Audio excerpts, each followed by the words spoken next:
2 Kings 1. After the death of Ahab, Moab rebelled against Israel. Now Ahaziah fell through the lattice in his upper chamber in Samaria, and lay sick. So he sent messengers, telling them, Go, inquire of Baal-zebub, the god of Ekron, whether I shall recover from this sickness.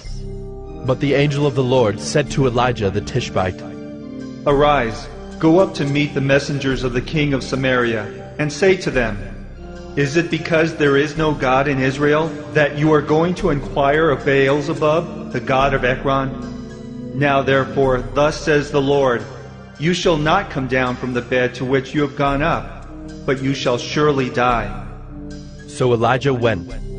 The messengers returned to the king, and he said to them, Why have you returned?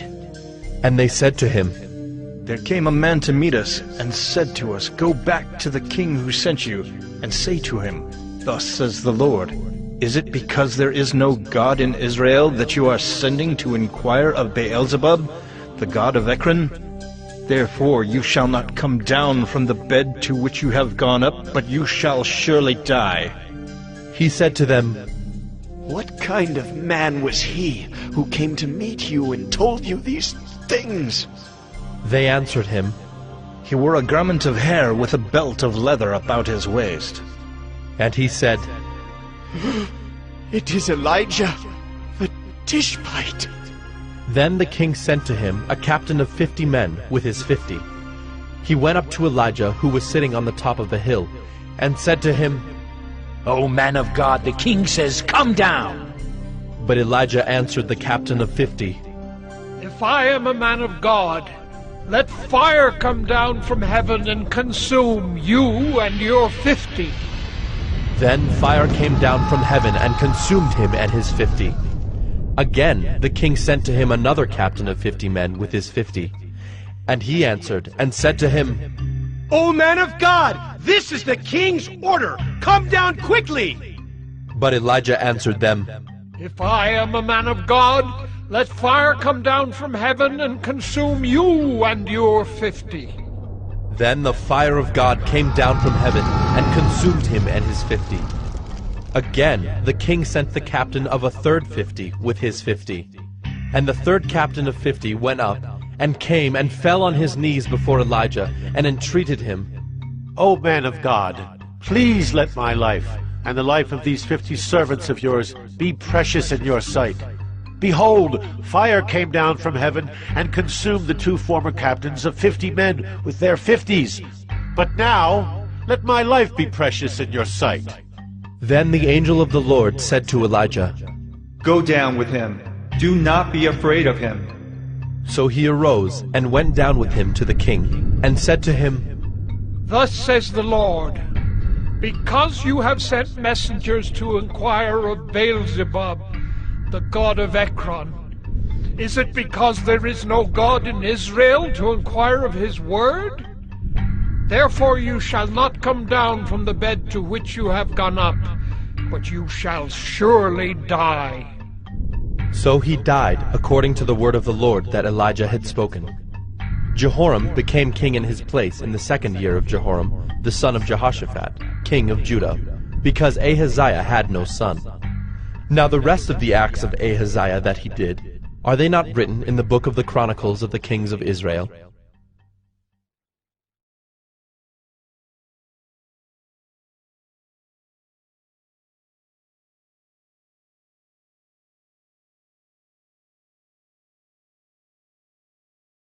Second Kings 2. Now when the Lord was about to take Elijah up to heaven by a whirlwind, Elijah and Elisha were on their way from Gilgal. And Elijah said to Elisha, Please stay here, for the Lord has sent me as far as Bethel. But Elisha said, As the Lord lives, and as you yourself live, I will not leave you. So they went down to Bethel. And the sons of the prophets who were in Bethel came out to Elisha and said to him, Do you know that today the Lord will take away your master from over you? And he said, Yes, I know it. Keep quiet. Elijah said to him, Elisha, please stay here, for the Lord has sent me to Jericho. But he said, As the Lord lives, and as you yourself live, I will not leave you. So they came to Jericho. The sons of the prophets who were at Jericho drew near to Elisha and said to him, Do you know that today the Lord will take away your master from over you? And he answered, Yes, I know it. Keep quiet. Then Elijah said to him, Please stay here, for the Lord has sent me to the Jordan. But he said, As the Lord lives, and as you yourself live, I will not leave you. So the two of them went on. 50 men of the sons of the prophets also went and stood at some distance from them as they both were standing by the Jordan. Then Elijah took his cloak and rolled it up and struck the water, and the water was parted to the one side and to the other, till the two of them could go over on dry ground. When they had crossed, Elijah said to Elisha, Ask what I shall do for you before I am taken from you. And Elisha said, Please, let there be a double portion of your spirit on me. And he said, You have asked a hard thing. Yet, if you see me as I am being taken from you, it shall be so for you. But if you do not see me, it shall not be so. And as they still went on and talked, behold, chariots of fire and horses of fire separated the two of them. And Elijah went up by a whirlwind into heaven. And Elisha saw it, and he cried, My father! My father! The chariots of Israel and its horsemen! And he saw him no more. Then he took hold of his own clothes, and tore them in two pieces. And he took up the cloak of Elijah that had fallen from him, and went back and stood on the bank of the Jordan. Then he took the cloak of Elijah that had fallen from him, and struck the water, saying, Where is the Lord, the God of Elijah? And when he had struck the water was parted to the one side and to the other, and Elisha went over. Now when the sons of the prophets who were at Jericho saw him opposite them, they said, The spirit of Elijah rests on Elisha. And they came to meet him, and bowed to the ground before him. And they said to him, Behold now, there are with your servants 50 strong men. Please let them go and seek your master. It may be that the Spirit of the Lord has caught him up and cast him upon some mountain or into some valley.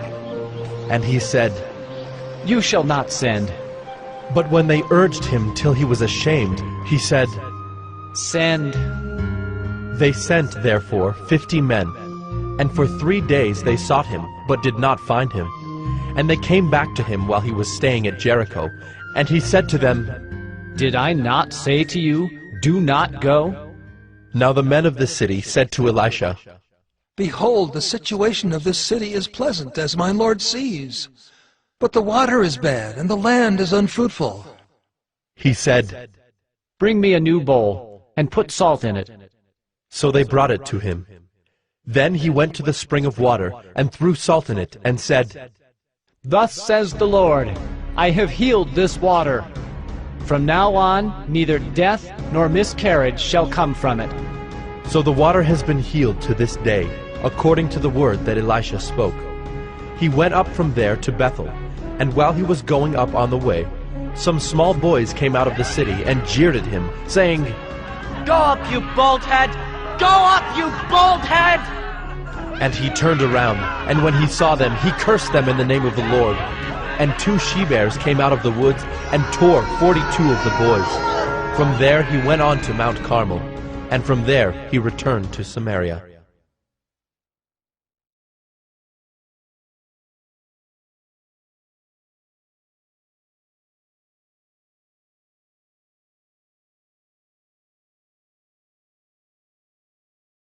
Second Kings 3. In the 18th year of Jehoshaphat, king of Judah, Jehoram the son of Ahab became king over Israel in Samaria, and he reigned 12 years. He did what was evil in the sight of the Lord, though not like his father and mother, for he put away the pillar of Baal that his father had made. Nevertheless, he clung to the sin of Jeroboam the son of Nebat, which he made Israel to sin. he did not depart from it. Now Mesha, king of Moab, was a sheep breeder, and he had to deliver to the king of Israel 100,000 lambs and the wool of 100,000 rams. But when Ahab died, the king of Moab rebelled against the king of Israel. So King Jehoram marched out of Samaria at that time and mustered all Israel. And he went and sent word to Jehoshaphat, king of Judah. The king of Moab has rebelled against me. Will you go with me to battle against Moab? And he said, I will go. I am as you are, my people as your people, my horses as your horses. Then he said, By which way shall we march? Jehoram answered, By the way of the wilderness of Edom. So the king of Israel went with the king of Judah and the king of Edom. And when they had made a circuitous march of 7 days, there was no water for the army or for the animals that followed them. Then the king of Israel said, Alas, the Lord has called these 3 kings to give them into the hand of Moab. And Jehoshaphat said, Is there no prophet of the Lord here, through whom we may inquire of the Lord? Then one of the king of Israel's servants answered, Elisha, the son of Shaphat, is here, who poured water on the hands of Elijah. And Jehoshaphat said, The word of the Lord is with him. So the king of Israel and Jehoshaphat and the king of Edom went down to him. And Elisha said to the king of Israel, What have I to do with you? Go to the prophets of your father and to the prophets of your mother. But the king of Israel said to him, No, it is the Lord who has called these 3 kings to give them into the hand of Moab. And Elisha said, As the Lord of hosts lives, before whom I stand, were it not that I have regard for Jehoshaphat, the king of Judah, I would neither look at you nor see you. But now bring me a musician. And when the musician played, the hand of the Lord came upon him, and he said, Thus says the Lord, I will make this dry stream bed full of pools. For thus says the Lord, You shall not see wind or rain, but that stream bed shall be filled with water, so that you shall drink, you, your livestock, and your animals. This is a light thing in the sight of the Lord. He will also give the Moabites into your hand, and you shall attack every fortified city and every choice city, and shall fell every good tree, and stop up all springs of water, and ruin every good piece of land with stones. The next morning, about the time of offering the sacrifice, behold, water came from the direction of Edom, till the country was filled with water. When all the Moabites heard that the kings had come up to fight against them, all who were able to put on armor, from the youngest to the oldest, were called out and were drawn up at the border. And when they rose early in the morning, and the sun shone on the water, the Moabites saw the water opposite them as red as blood. And they said, This is blood! The kings have surely fought together and struck one another down. Now then, Moab, to the spoil! But when they came to the camp of Israel, the Israelites rose and struck the Moabites till they fled before them. And they went forward, striking the Moabites as they went. And they overthrew the cities, and on every good piece of land every man threw a stone until it was covered. They stopped every spring of water, and felled all the good trees, till only its stones were left in Kir-Hareseth, and the slingers surrounded and attacked it. When the king of Moab saw that the battle was going against him, he took with him 700 swordsmen to break through opposite the king of Edom, but they could not. Then he took his oldest son, who was to reign in his place, and offered him for a burnt offering on the wall. And there came great wrath against Israel, and they withdrew from him and returned to their own land.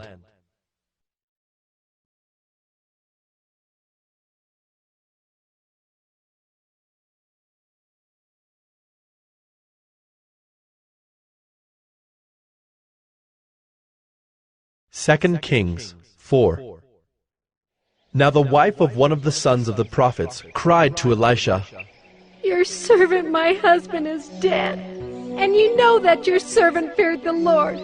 But the creditor has come to take my 2 children to be his slaves. And Elisha said to her, What shall I do for you? Tell me, what have you in the house? And she said, Your servant has nothing in the house except a jar of oil. Then he said, Go outside, borrow vessels from all your neighbors, empty vessels, and not too few. Then go in and shut the door behind yourself and your sons, and pour into all these vessels. And when one is full, set it aside. So she went from him and shut the door behind herself and her sons. And as she poured, they brought the vessels to her. When the vessels were full, she said to her son, Bring me another vessel. And he said to her, There is not another. Then the oil stopped flowing. She came and told the man of God, and he said, Go, sell the oil and pay your debts, and you and your sons can live on the rest. One day Elisha went on to Shunem, where a wealthy woman lived, who urged him to eat some food. So whenever he passed that way, he would turn in there to eat food. And she said to her husband, Behold now, I know that this is a holy man of God who is continually passing our way. Let us make a small room on the roof with walls and put there for him a bed, a table, a chair, and a lamp, so that whenever he comes to us, he can go in there. One day he came there, and he turned into the chamber and rested there. And he said to Gehazi his servant, Call this Shunammite. When he had called her, she stood before him. And he said to him, Say now to her, See, you have taken all this trouble for us. What is to be done for you? Would you have a word spoken on your behalf to the king or to the commander of the army? She answered, I dwell among my own people.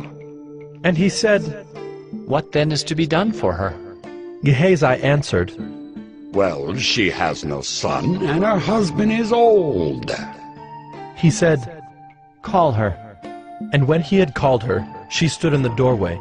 And he said, At this season, about this time next year, you shall embrace a son. And she said, No, my lord, O man of God, do not lie to your servant. But the woman conceived, and she bore a son about that time the following spring, as Elisha had said to her. When the child had grown, he went out one day to his father among the reapers. And he said to his father, Oh, my head! My head! The father said to his servant, Carry him to his mother. And when he had lifted him and brought him to his mother, the child sat on her lap till noon, and then he died. And she went up and laid him on the bed of the man of God, and shut the door behind him, and went out. Then she called to her husband, and said, Send me one of the servants and one of the donkeys, that I may quickly go to the man of God and come back again. And he said, Why will you go to him today? It is neither new moon nor Sabbath. She said, All is well. Then she saddled the donkey, and she said to her servant, Urge the animal on, do not slacken the pace for me unless I tell you. So she set out and came to the man of God at Mount Carmel. When the man of God saw her coming, he said to Gehazi his servant, Look, there is the Shunammite. Run at once to meet her, and say to her, Is all well with you? Is all well with your husband? Is all well with the child? And she answered, All is well. And when she came to the mountain to the man of God, she caught hold of his feet, and Gehazi came to push her away. But the man of God said, Leave her alone, for she is in bitter distress, and the Lord has hidden it from me and has not told me. Then she said, Did I ask my lord for a son? Did I not say, Do not deceive me? He said to Gehazi, Tie up your garment and take my staff in your hand and go. If you meet anyone, do not greet him. And if anyone greets you, do not reply. And lay my staff on the face of the child. Then the mother of the child said, As the Lord lives, and as you yourself live, I will not leave you. So he arose and followed her. Gehazi went on ahead and laid the staff on the face of the child, but there was no sound or sign of life. Therefore he returned to meet him and told him, The child has not awakened. When Elisha came into the house, he saw the child lying dead on his bed. So he went in and shut the door behind the two of them and prayed to the Lord. Then he went up and lay on the child, putting his mouth on his mouth, his eyes on his eyes, and his hands on his hands. And as he stretched himself upon him, the flesh of the child became warm. Then he got up again and walked once back and forth in the house, and went up and stretched himself upon him. The child sneezed 7 times, and the child opened his eyes. Then he summoned Gehazi and said, "Call this Shunammite." So he called her, and when she came to him, he said, "Pick up your son." She came and fell at his feet, bowing to the ground. Then she picked up her son and went out. And Elisha came again to Gilgal when there was a famine in the land. And as the sons of the prophets were sitting before him, he said to his servant, "Set on the large pot, and boil stew for the sons of the prophets." One of them went out into the field to gather herbs, and found a wild vine, and gathered from it his lap full of wild gourds, and came and cut them up into the pot of stew, not knowing what they were. And they poured out some for the men to eat. But while they were eating of the stew, they cried out, "O man of God, there is death in the pot!" And they could not eat it. He said, "Then bring flour." And he threw it into the pot, and said, "Pour some out for the men, that they may eat." And there was no harm in the pot. A man came from Baal Shalisha, bringing the man of God bread of the first fruits, 20 loaves of barley, and fresh ears of grain in his sack. And Elisha said, "Give to the men, that they may eat." But his servant said, "How can I set this before 100 men?" So he repeated, "Give them to the men, that they may eat. For thus says the Lord, they shall eat and have some left." So he set it before them, and they ate and had some left according to the word of the Lord.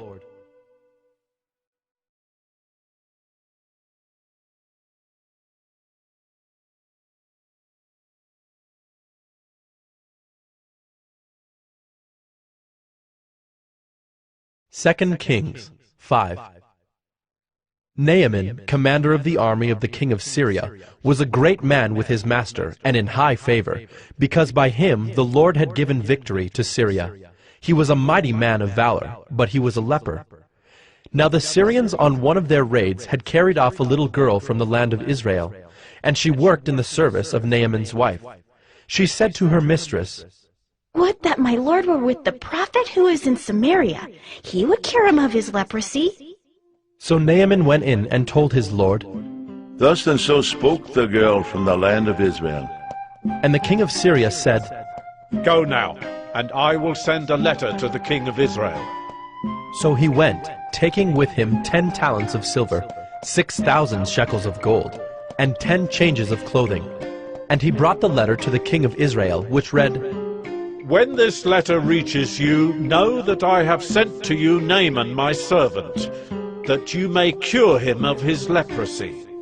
And when the king of Israel read the letter, he tore his clothes and said, "Am I God to kill and to make alive, that this man sends word to me to cure a man of his leprosy? Only consider and see how he is seeking a quarrel with me." But when Elisha, the man of God, heard that the king of Israel had torn his clothes, he sent to the king, saying, "Why have you torn your clothes? Let him come now to me, that he may know that there is a prophet in Israel." So Naaman came with his horses and chariots, and stood at the door of Elisha's house. And Elisha sent a messenger to him, saying, "Go and wash in the Jordan 7 times, and your flesh shall be restored, and you shall be clean." But Naaman was angry, and went away, saying, "Behold, I thought that he would surely come out to me, and stand and call upon the name of the Lord his God, and wave his hand over the place and cure the leper. Are not Abana and Pharpar, the rivers of Damascus, better than all the waters of Israel? Could I not wash in them and be clean?" So he turned and went away in a rage. But his servants came near, and said to him, "My father, it is a great word the prophet has spoken to you. Will you not do it? Has he actually said to you, 'Wash and be clean'?" So he went down and dipped himself 7 times in the Jordan, according to the word of the man of God. And his flesh was restored like the flesh of a little child, and he was clean. Then he returned to the man of God, he and all his company, and he came and stood before him. And he said, "Behold, I know that there is no God in all the earth but in Israel. So accept now a present from your servant." But he said, "As the Lord lives before whom I stand, I will receive none. And he urged him to take it, but he refused. Then Naaman said, If not, please let there be given to your servant 2 mules' load of earth. For from now on your servant will not offer burnt offering or sacrifice to any god but the Lord. In this matter may the Lord pardon your servant. When my master goes into the house of Rimmon to worship there, leaning on my arm, and I bow myself in the house of Rimmon. When I bow myself in the house of Rimmon, the Lord pardoned your servant in this matter. He said to him, Go in peace. But when Naaman had gone from him a short distance, Gehazi, the servant of Elisha, the man of God, said, See, my master has spared this Naaman, the Syrian, in not accepting from his hand what he brought. As the Lord lives, I will run after him and get something from him. So Gehazi followed Naaman, and when Naaman saw someone running after him, he got down from the chariot to meet him and said, Is all well? And he said, All is well, my master has sent me to say, There have just now come to me from the hill country of Ephraim 2 young men of the sons of the prophets. Please give them a talent of silver and 2 changes of clothing. And Naaman said, Be pleased to accept 2 talents. And he urged him, and tied up 2 talents of silver in 2 bags, with 2 changes of clothing, and laid them on 2 of his servants. And they carried them before Gehazi. And when he came to the hill, he took them from their hand, and put them in the house. And he sent the men away, and they departed. He went in, and stood before his master. And Elisha said to him, Where have you been, Gehazi? And he said, Your servant went nowhere. But he said to him, Did not my heart go when the man turned from his chariot to meet you? Was it a time to accept money and garments, olive orchards and vineyards, sheep and oxen, male servants and female servants? Therefore the leprosy of Naaman shall cling to you and to your descendants forever. So he went out from his presence a leper like snow.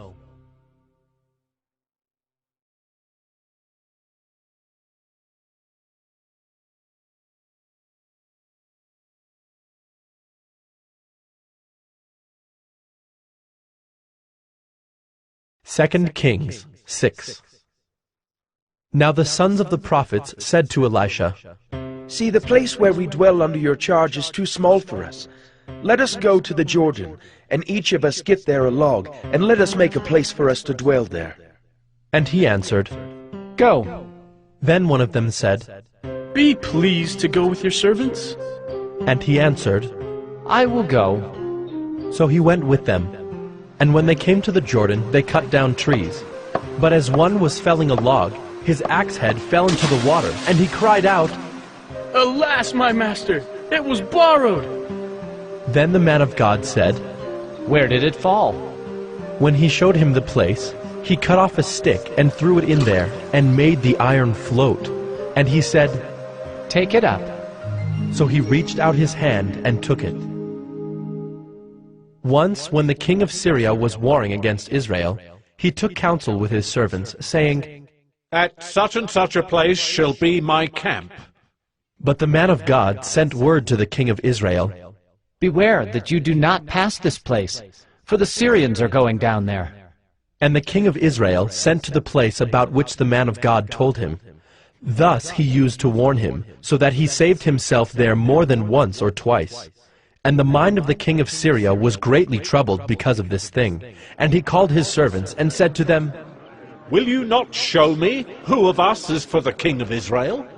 And one of his servants said, None, my lord, O king. But Elisha the prophet who is in Israel tells the king of Israel the words that you speak in your bedroom. And he said, Go and see where he is, that I may send and seize him. It was told him, Behold, he is in Dothan. So he sent there horses and chariots and a great army, and they came by night and surrounded the city. When the servant of the man of God rose early in the morning and went out, behold, an army with horses and chariots was all around the city. And the servant said, Alas, my master, what shall we do? He said, Do not be afraid, For those who are with us are more than those who are with them. Then Elisha prayed and said, O Lord, please, open his eyes, that he may see. So the Lord opened the eyes of the young man, and he saw, and behold, the mountain was full of horses and chariots of fire all around Elisha. And when the Syrians came down against him, Elisha prayed to the Lord and said, Please, strike this people with blindness. So he struck them with blindness in accordance with the prayer of Elisha. And Elisha said to them, This is not the way, and this is not the city. Follow me, and I will bring you to the man whom you seek. And he led them to Samaria. As soon as they entered Samaria, Elisha said, O Lord, open the eyes of these men, that they may see. So the Lord opened their eyes, and they saw, and behold, they were in the midst of Samaria. As soon as the king of Israel saw them, he said to Elisha, My father, shall I strike them down? Shall I strike them down? He answered, You shall not strike them down. Would you strike down those whom you have taken captive with your sword and with your bow?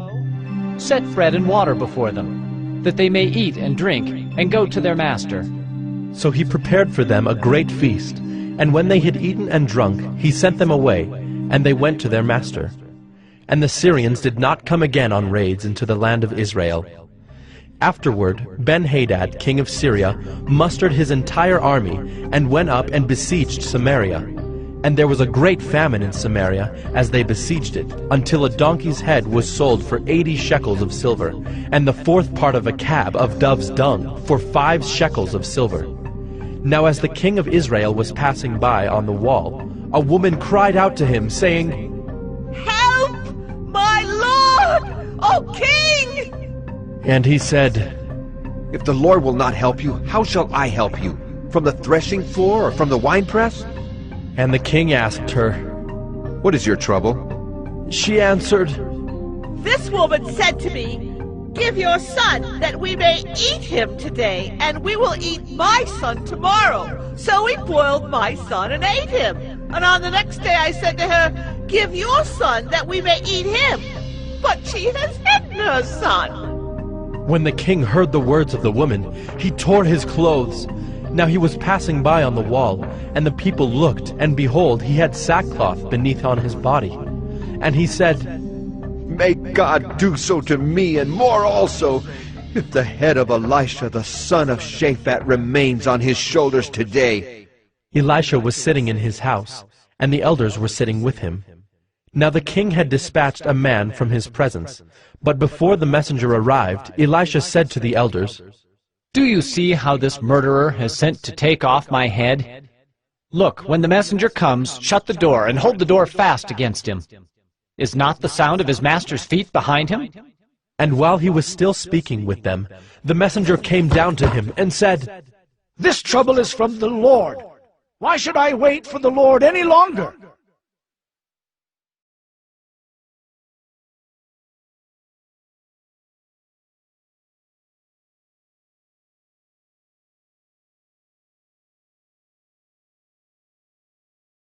Second Kings 7.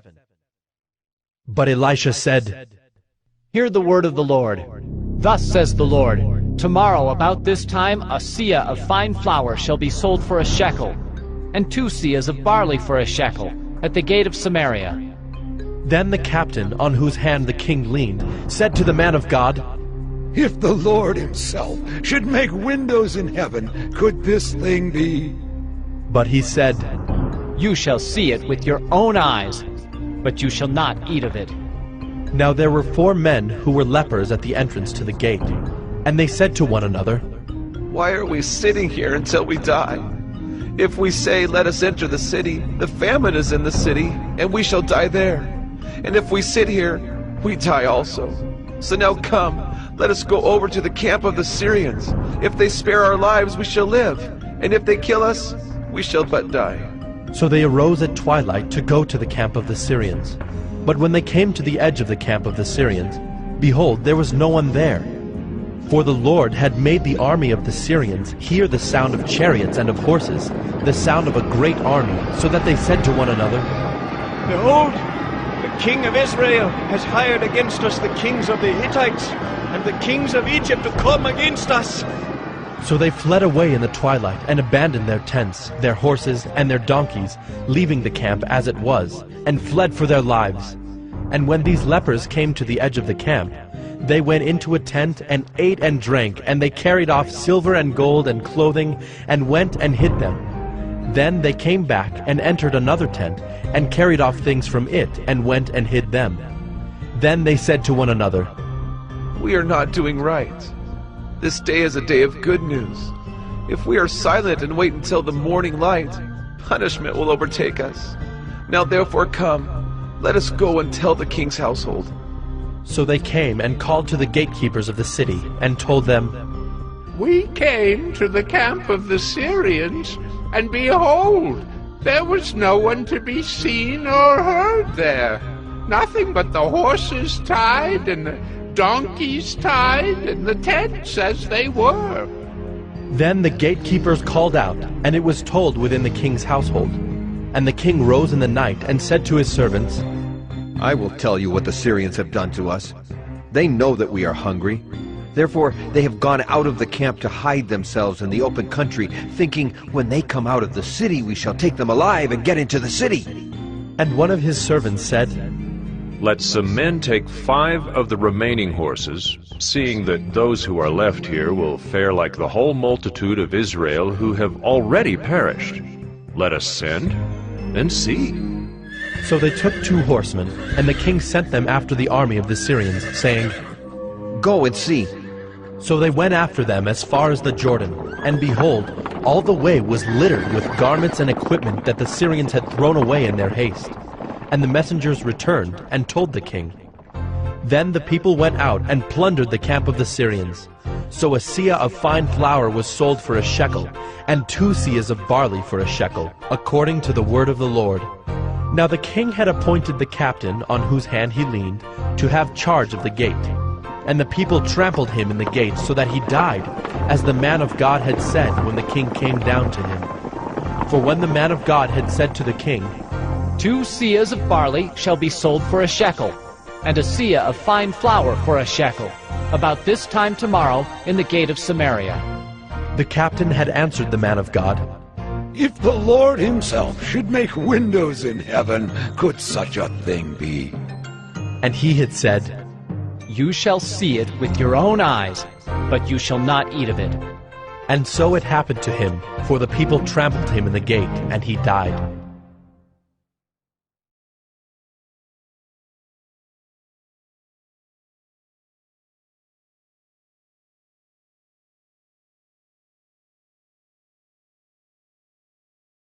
Second Kings 8. Now Elisha had said to the woman whose son he had restored to life, "Arise and depart with your household, and sojourn wherever you can, for the Lord has called for a famine, and it will come upon the land for 7 years." So the woman arose and did according to the word of the man of God. She went with her household and sojourned in the land of the Philistines 7 years. And at the end of the 7 years, when the woman returned from the land of the Philistines, she went to appeal to the king for her house and her land. Now the king was talking with Gehazi, the servant of the man of God, saying, "Tell me all the great things that Elisha has done." And while he was telling the king how Elisha had restored the dead to life, behold, the woman whose son he had restored to life appealed to the king for her house and her land. And Gehazi said, "My lord, O king, here is the woman, and here is her son whom Elisha restored to life." And when the king asked the woman, she told him. So the king appointed an official for her, saying, "Restore all that was hers, together with all the produce of the fields from the day that she left the land until now." Now Elisha came to Damascus. Ben-Hadad, the king of Syria, was sick, and when it was told him, "The man of God has come here," the king said to Hazael, "Take a present with you, and go to meet the man of God, and inquire of the Lord through him, saying, Shall I recover from this sickness?" So Hazael went to meet him, and took a present with him, all kinds of goods of Damascus, 40 camel loads. When he came and stood before him, he said, Your son Ben-Hadad, king of Syria, has sent me to you, saying, Shall I recover from this sickness? And Elisha said to him, Go, say to him, You shall certainly recover. But the Lord has shown me that he shall certainly die. And he fixed his gaze and stared at him until he was embarrassed. And the man of God wept. And Hazael said, Why does my Lord weep? He answered, Because I know the evil that you will do to the people of Israel. You will set on fire their fortresses, and you will kill their young men with the sword, and dash in pieces their little ones, and rip open their pregnant women. And Hazael said, What is your servant, who is but a dog, that he should do this great thing? Elisha answered, The Lord has shown me that you are to be king over Syria. Then he departed from Elisha and came to his master, who said to him, What did Elisha say to you? And he answered, He told me that you would certainly recover. But the next day he took the bedcloth and dipped it in water, and spread it over his face till he died. And Hazael became king in his place. In the 5th year of Joram the son of Ahab, king of Israel, when Jehoshaphat was king of Judah, Jehoram the son of Jehoshaphat, king of Judah, began to reign. He was 32 years old when he became king, and he reigned 8 years in Jerusalem. And he walked in the way of the kings of Israel, as the house of Ahab had done, for the daughter of Ahab was his wife. And he did what was evil in the sight of the Lord.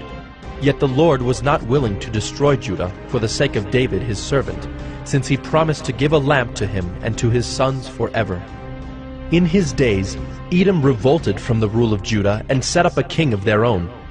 Then Joram passed over to Zair with all his chariots and rose by night. And he and his chariot commanders struck the Edomites who had surrounded him, but his army fled home. So Edom revolted from the rule of Judah to this day. Then Libnah revolted at the same time. Now the rest of the acts of Joram and all that he did, are they not written in the book of the Chronicles of the kings of Judah? So Joram slept with his fathers, and was buried with his fathers in the city of David.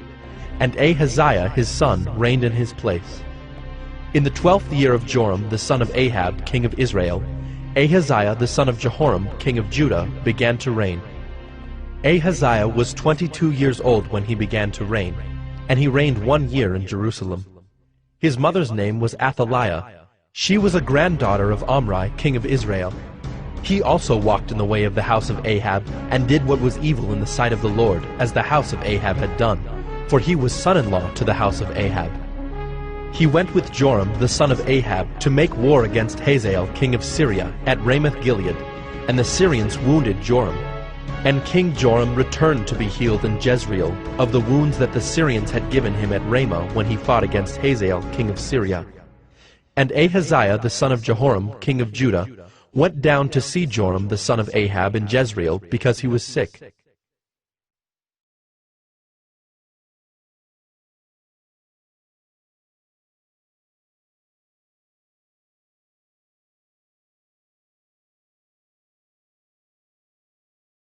Second Kings 9. Then Elisha the prophet called one of the sons of the prophets and said to him, Tie up your garments, and take this flask of oil in your hand, and go to Ramoth-Gilead. And when you arrive, look there for Jehu, the son of Jehoshaphat, son of Nimshi, and go in and have him rise from among his fellows, and lead him to an inner chamber. Then take the flask of oil, and pour it on his head, and say, Thus says the Lord, I anoint you king over Israel. Then open the door and flee. Do not linger. So the young man, the servant of the prophet, went to Ramoth-Gilead. And when he came, behold, the commanders of the army were in council. And he said, I have a word for you, O commander. And Jehu said, To which of us all? And he said, To you, O commander. So he arose and went into the house. And the young man poured the oil on his head, saying to him, Thus says the Lord, the God of Israel, I anoint you king over the people of the Lord over Israel. And you shall strike down the house of Ahab your master, so that I may avenge on Jezebel the blood of my servants, the prophets, and the blood of all the servants of the Lord. For the whole house of Ahab shall perish, and I will cut off from Ahab every male, bond or free, in Israel. And I will make the house of Ahab like the house of Jeroboam, the son of Nebat, and like the house of Baasha, the son of Ahijah. And the dogs shall eat Jezebel in the territory of Jezreel, and none shall bury her. Then he opened the door and fled. When Jehu came out to the servants of his master, they said to him, Is all well? Why did this mad fellow come to you? And he said to them, You know the fellow and his talk. And they said, That is not true. Tell us now. And he said, Thus and so he spoke to me, saying, Thus says the Lord, I anoint you king over Israel. Then in haste every man of them took his garment, and put it under him on the bare steps. And they blew the trumpet, and proclaimed, Jehu is king! Thus Jehu the son of Jehoshaphat, the son of Nimshi, conspired against Joram. Now Joram with all Israel had been on guard at Ramoth-Gilead against Hazael king of Syria. But King Joram had returned to be healed in Jezreel of the wounds that the Syrians had given him when he fought with Hazael king of Syria. So Jehu said, If this is your decision, then let no one slip out of the city to go and tell the news in Jezreel. Then Jehu mounted his chariot and went to Jezreel, for Joram lay there. And Ahaziah king of Judah had come down to visit Joram. Now the watchman was standing on the tower in Jezreel, and he saw the company of Jehu as he came, and said, I see a company! And Joram said, Take a horseman and send to meet them, and let him say, Is it peace? So a man on horseback went to meet him, and said, Thus says the king, Is it peace? And Jehu said, What do you have to do with peace? Turn around and ride behind me. And the watchman reported, saying, The messenger reached them, but he is not coming back. Then he sent out a second horseman, who came to them and said, Thus the king has said, Is it peace? And Jehu answered, What do you have to do with peace? Turn around and ride behind me. Again the watchman reported, He reached them, but he is not coming back. And the driving is like the driving of Jehu, the son of Nimshi, for he drives furiously. Joram said, Make ready. And they made ready his chariot. Then Joram king of Israel and Ahaziah king of Judah set out, each in his chariot, and went to meet Jehu, and met him at the property of Naboth the Jezreelite. And when Joram saw Jehu, he said, Is it peace, Jehu? He answered, What peace can there be, so long as the whorings and the sorceries of your mother Jezebel are so many? Then Joram reined about and fled, saying to Ahaziah, Treachery, O Ahaziah! And Jehu drew his bow with his full strength, and shot Joram between the shoulders, so that the arrow pierced his heart, and he sank in his chariot. Jehu said to Bidkar his aide, Take him up and throw him on the plot of ground belonging to Naboth the Jezreelite. For remember when you and I rode side by side behind Ahab his father, how the Lord made this pronouncement against him. As surely as I saw yesterday the blood of Naboth and the blood of his sons, declares the Lord, I will repay you on this plot of ground. Now therefore take him up and throw him on the plot of ground in accordance with the word of the Lord.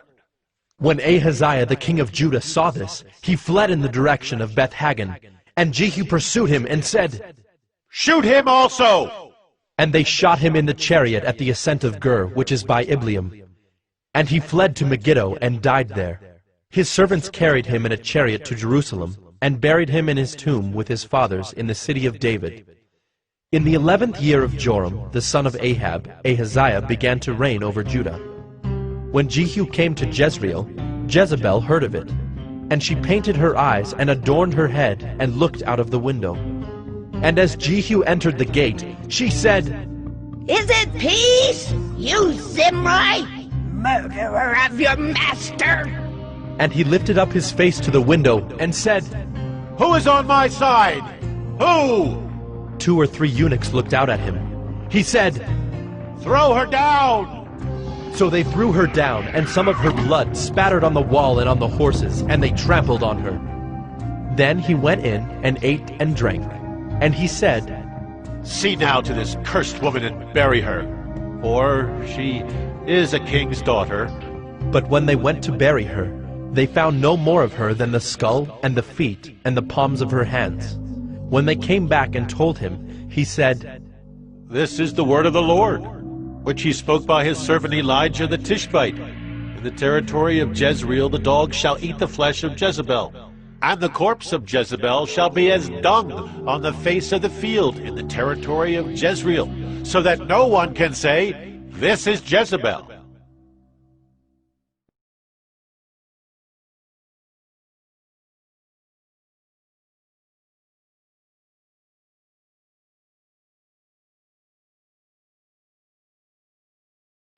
Second Kings 10.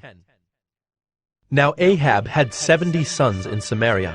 So Jehu wrote letters and sent them to Samaria, to the rulers of the city, to the elders, and to the guardians of the sons of Ahab, saying, "Now then, as soon as this letter comes to you, seeing your master's sons are with you, and there are with you chariots and horses, fortified cities also, and weapons, select the best and fittest of your master's sons, and set him on his father's throne, and fight for your master's house." But they were exceedingly afraid, and said, "Behold, the two kings could not stand before him. How then can we stand?" So he who was over the palace, and he who was over the city, together with the elders and the guardians, sent to Jehu, saying, "We are your servants, and we will do all that you tell us. We will not make anyone king. Do whatever is good in your eyes." Then he wrote to them a second letter, saying, "If you are on my side, and if you are ready to obey me, take the heads of your master's sons, and come to me at Jezreel tomorrow at this time." Now the king's sons, 70 persons, were with the great men of the city who were bringing them up. And as soon as the letter came to them, they took the king's sons and slaughtered them, 70 persons, and put their heads in baskets, and sent them to him at Jezreel. When the messenger came and told him, "They have brought the heads of the king's sons," he said, "Lay them in 2 heaps at the entrance of the gate until the morning." Then in the morning, when he went out, he stood and said to all the people, "You are innocent. It was I who conspired against my master and killed him. But who struck down all these? Know then that there shall fall to the earth nothing of the word of the Lord, which the Lord spoke concerning the house of Ahab, for the Lord has done what he said by his servant Elijah." So Jehu struck down all who remained of the house of Ahab in Jezreel, all his great men and his close friends and his priests, until he left him none remaining. Then he set out and went to Samaria. On the way, when he was at Beth-eked of the shepherds, Jehu met the relatives of Ahaziah, king of Judah, and he said, "Who are you?" And they answered, "We are the relatives of Ahaziah, and we came down to visit the royal princes and the sons of the queen mother." He said, "Take them alive." And they took them alive and slaughtered them at the pit of Beth-eked, 42 persons, and he spared none of them. And when he departed from there, he met Jehonadab, the son of Rechab, coming to meet him. And he greeted him and said to him, "Is your heart true to my heart as mine is to yours?" And Jehonadab answered, "It is." Jehu said, "If it is, give me your hand." So he gave him his hand, and Jehu took him up with him into the chariot. And he said, "Come with me and see my zeal for the Lord." So he had him ride in his chariot. And when he came to Samaria, he struck down all who remained to Ahab in Samaria, till he had wiped them out, according to the word of the Lord that he spoke to Elijah. Then Jehu assembled all the people, and said to them, "Ahab served Baal a little, but Jehu will serve him much. Now therefore call to me all the prophets of Baal, all his worshippers and all his priests. Let none be missing, for I have a great sacrifice to offer to Baal. Whoever is missing shall not live." But Jehu did it with cunning, in order to destroy the worshippers of Baal. And Jehu ordered, "Sanctify a solemn assembly for Baal!" So they proclaimed it. And Jehu sent throughout all Israel, and all the worshippers of Baal came, so that there was not a man left who did not come. And they entered the house of Baal, and the house of Baal was filled from one end to the other. He said to him who was in charge of the wardrobe, "Bring out the vestments for all the worshippers of Baal." So he brought out the vestments for them. Then Jehu went into the house of Baal with Jehonadab the son of Rechab, and he said to the worshippers of Baal, "Search, and see that there is no servant of the Lord here among you, but only the worshippers of Baal." Then they went in to offer sacrifices and burnt offerings. Now Jehu had stationed 80 men outside, and said, "The man who allows any of those whom I give into your hands to escape shall forfeit his life." So as soon as he had made an end of offering the burnt offering, Jehu said to the guard and to the officers, "Go in and strike them down. Let not a man escape." So when they put them to the sword, the guard and the officers cast them out and went into the inner room of the house of Baal, and they brought out the pillar that was in the house of Baal and burned it. And they demolished the pillar of Baal and demolished the house of Baal and made it a latrine to this day. Thus Jehu wiped out Baal from Israel. But Jehu did not turn aside from the sins of Jeroboam the son of Nebat, which he made Israel to sin, that is, the golden calves that were in Bethel and in Dan. And the Lord said to Jehu, "Because you have done well in carrying out what is right in my eyes, and have done to the house of Ahab according to all that was in my heart, your sons of the 4th generation shall sit on the throne of Israel." But Jehu was not careful to walk in the law of the Lord, the God of Israel, with all his heart. He did not turn from the sins of Jeroboam, which he made Israel to sin. In those days the Lord began to cut off parts of Israel. Hazael defeated them throughout the territory of Israel. From the Jordan eastward, all the land of Gilead, the Gadites and the Reubenites, and the Manassites from Aroer, which is by the valley of the Arnon, that is, Gilead and Bashan. Now the rest of the acts of Jehu, and all that he did, and all his might, are they not written in the book of the Chronicles of the kings of Israel? So Jehu slept with his fathers, and they buried him in Samaria. And Jehoahaz his son reigned in his place. The time that Jehu reigned over Israel in Samaria was 28 years.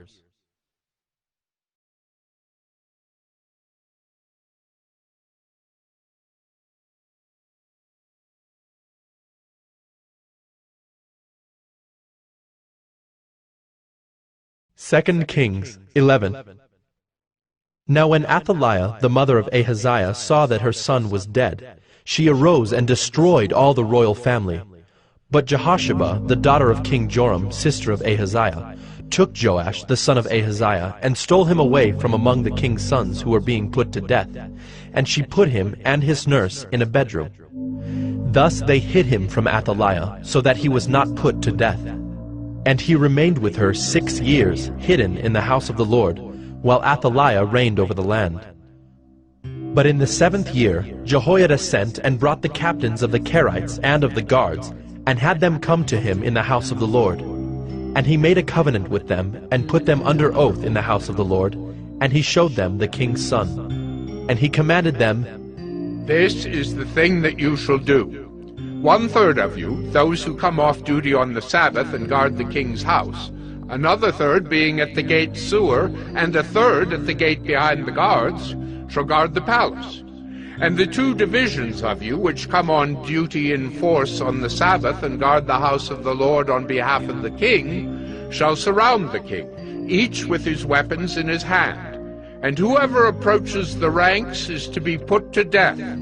Be with the king when he goes out and when he comes in." The captains did according to all that Jehoiada the priest commanded. And they each brought his men who were to go off duty on the Sabbath, with those who were to come on duty on the Sabbath, and came to Jehoiada the priest. And the priest gave to the captains the spears and shields that had been King David's, which were in the house of the Lord. And the guard stood, every man with his weapons in his hand, from the south side of the house to the north side of the house, around the altar and the house on behalf of the king. Then he brought out the king's son, and put the crown on him, and gave him the testimony. And they proclaimed him king and anointed him, and they clapped their hands and said, "Long live the king!" When Athaliah heard the noise of the guard and of the people, she went into the house of the Lord to the people. And when she looked, there was the king standing by the pillar according to the custom, and the captains and the trumpeters beside the king, and all the people of the land rejoicing and blowing trumpets. And Athaliah tore her clothes and cried, "Treason! Treason!" Then Jehoiada the priest commanded the captains who were set over the army, "Bring her out between the ranks, and put to death with the sword anyone who follows her." For the priest said, "Let her not be put to death in the house of the Lord." So they laid hands on her, and she went through the horses' entrance to the king's house, and there she was put to death. And Jehoiada made a covenant between the Lord and the king and people, that they should be the Lord's people, and also between the king and the people. Then all the people of the land went to the house of Baal and tore it down.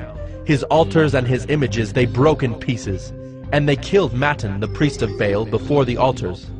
And the priest posted watchmen over the house of the Lord. And he took the captains, the Carites, the guards, and all the people of the land, and they brought the king down from the house of the Lord, marching through the gate of the guards to the king's house. And he took his seat on the throne of the kings. So all the people of the land rejoiced, and the city was quiet after Athaliah had been put to death with the sword at the king's house. Jehoash was 7 years old when he began to reign.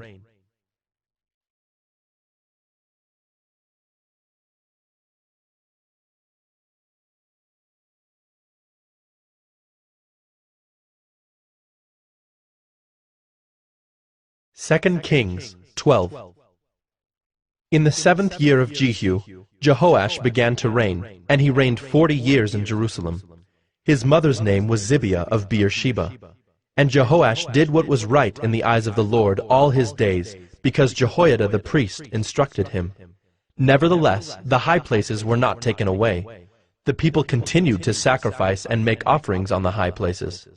Jehoash said to the priests, "All the money of the holy things that is brought into the house of the Lord, the money for which each man is assessed, the money from the assessment of persons, and the money that a man's heart prompts him to bring into the house of the Lord, let the priests take, each from his donor, and let them repair the house wherever any need of repairs is discovered."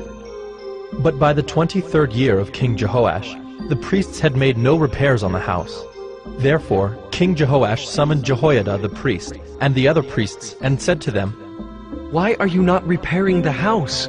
Now therefore take no more money from your donors, but hand it over for the repair of the house." So the priests agreed that they should take no more money from the people, and that they should not repair the house. Then Jehoiada the priest took a chest, and bored a hole in the lid of it, and set it beside the altar on the right side as one entered the house of the Lord. And the priests who guarded the threshold put in it all the money that was brought into the house of the Lord. And whenever they saw that there was much money in the chest, the king's secretary and the high priest came up, and they bagged and counted the money that was found in the house of the Lord. Then they would give the money that was weighed out into the hands of the workmen who had the oversight of the house of the Lord. And they paid it out to the carpenters and the builders who worked on the house of the Lord, and to the masons and the stone cutters, as well as to buy timber and quarried stone for making repairs on the house of the Lord, and for any outlay for the repairs of the house. But there were not made for the house of the Lord basins of silver, snuffers, bowls, trumpets, or any vessels of gold or of silver, from the money that was brought into the house of the Lord, for that was given to the workmen who were repairing the house of the Lord with it. And they did not ask an accounting from the men into whose hand they delivered the money to pay out to the workmen, for they dealt honestly. The money from the guilt offerings and the money from the sin offerings was not brought into the house of the Lord. It belonged to the priests. At that time Hazael king of Syria went up and fought against Gath and took it. But when Hazael set his face to go up against Jerusalem, Jehoash king of Judah took all the sacred gifts that Jehoshaphat and Jehoram and Ahaziah his fathers, the kings of Judah, had dedicated, and his own sacred gifts, and all the gold that was found in the treasuries of the house of the Lord, and of the king's house, and sent these to Hazael king of Syria. Then Hazael went away from Jerusalem. Now the rest of the acts of Joash, and all that he did, are they not written in the book of the Chronicles of the kings of Judah? his servants arose and made a conspiracy, and struck down Joash in the house of Millo on the way that goes down to Silla. It was Josachar the son of Shimeam, and Jehozabad the son of Shomer, his servants, who struck him down, so that he died. And they buried him with his fathers in the city of David, and Amaziah his son reigned in his place.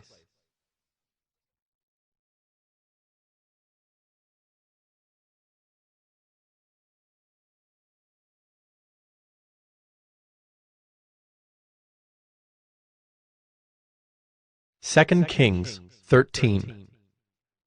In the 23rd year of Joash the son of Ahaziah, king of Judah, Jehoahaz the son of Jehu began to reign over Israel and Samaria, and he reigned 17 years.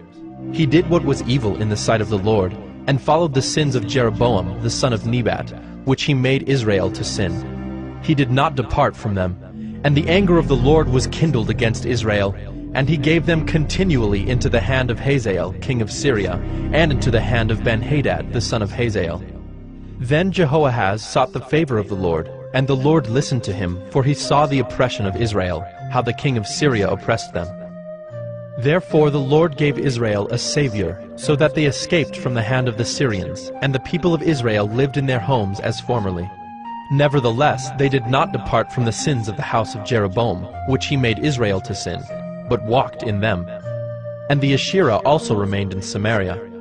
For there was not left to Jehoahaz an army of more than 50 horsemen, and 10 chariots, and 10,000 footmen. For the king of Syria had destroyed them, and made them like the dust at threshing. Now the rest of the acts of Jehoahaz, and all that he did, and his might, are they not written in the book of the Chronicles of the kings of Israel?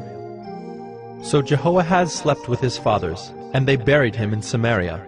And Joash his son reigned in his place. In the 37th year of Joash, king of Judah, Jehoash the son of Jehoahaz began to reign over Israel and Samaria, and he reigned 16 years. He also did what was evil in the sight of the Lord. He did not depart from all the sins of Jeroboam the son of Nebat, which he made Israel to sin, but he walked in them. Now the rest of the acts of Joash, and all that he did, and the might with which he fought against Amaziah king of Judah, are they not written in the book of the Chronicles of the kings of Israel? So Joash slept with his fathers, and Jeroboam sat on his throne. And Joash was buried in Samaria with the kings of Israel. Now when Elisha had fallen sick with the illness of which he was to die, Joash, king of Israel, went down to him, and wept before him, crying, My father, the chariots of Israel and its horsemen. And Elisha said to him, Take a bow and arrows. So he took a bow and arrows. Then he said to the king of Israel, Draw the bow. And he drew it. And Elisha laid his hands on the king's hands. And he said, Open the window eastward. And he opened it. Then Elisha said, Shoot. And he shot. And he said, The Lord's arrow of victory, the arrow of victory over Syria. For you shall fight the Syrians in Aphek, until you have made an end of them. And he said, Take the arrows. And he took them. And he said to the king of Israel, Strike the ground with them. And he struck 3 times and stopped.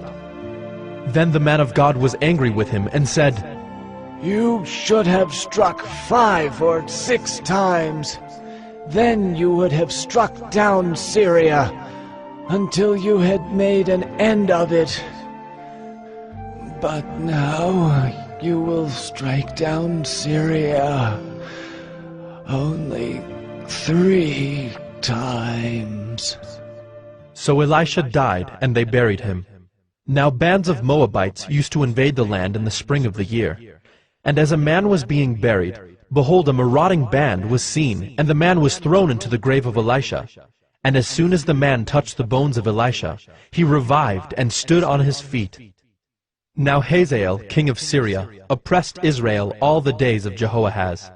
But the Lord was gracious to them, and had compassion on them, and he turned toward them because of his covenant with Abraham, Isaac, and Jacob, and would not destroy them, nor has he cast them from his presence until now. When Hazael king of Syria died, Ben-Hadad his son became king in his place. Then Jehoash the son of Jehoahaz took again from Ben-Hadad the son of Hazael the cities that he had taken from Jehoahaz his father in war. 3 times Joash defeated him and recovered the cities of Israel.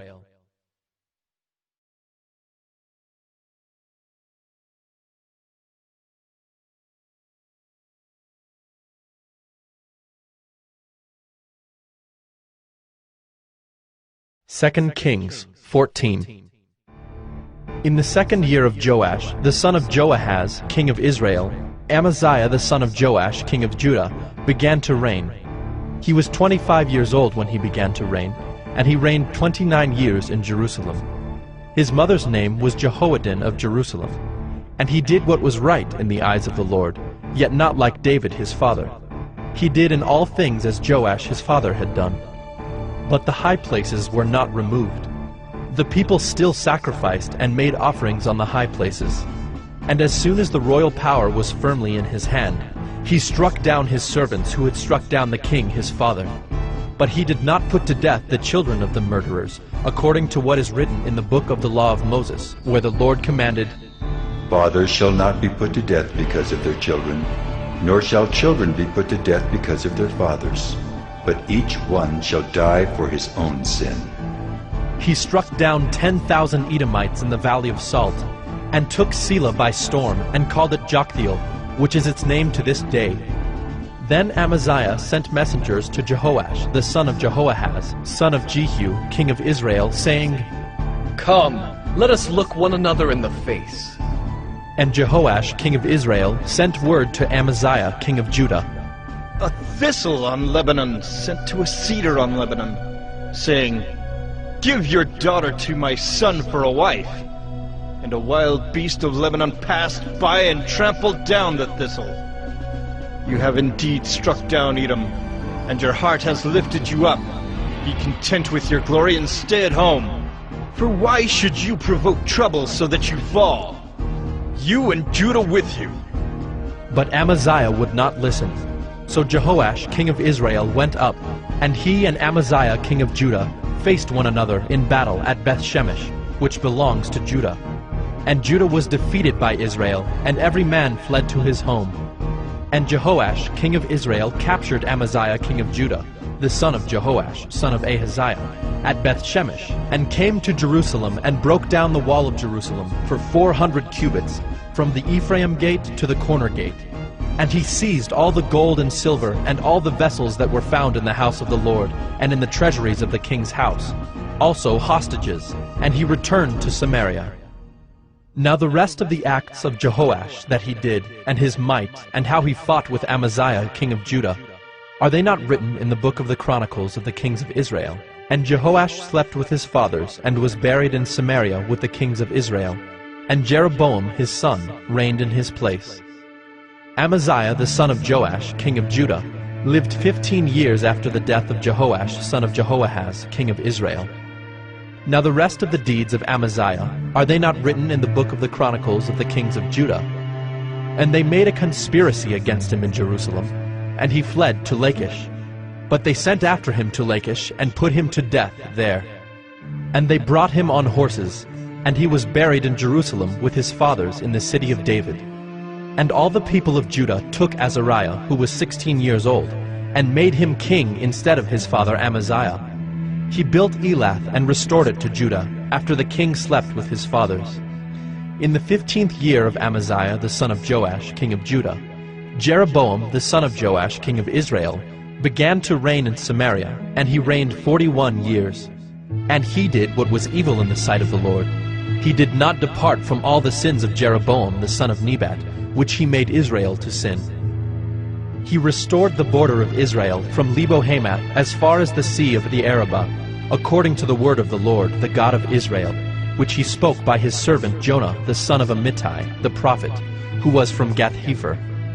For the Lord saw that the affliction of Israel was very bitter, for there was none left, bond or free, and there was none to help Israel.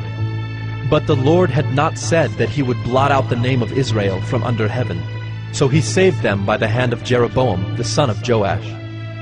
Now the rest of the acts of Jeroboam, and all that he did, and his might, how he fought, and how he restored Damascus and Hamath to Judah in Israel, are they not written in the book of the Chronicles of the kings of Israel?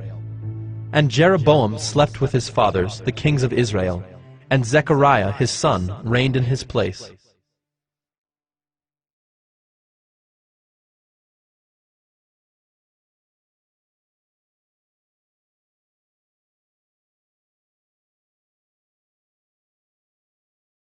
Second Kings 15.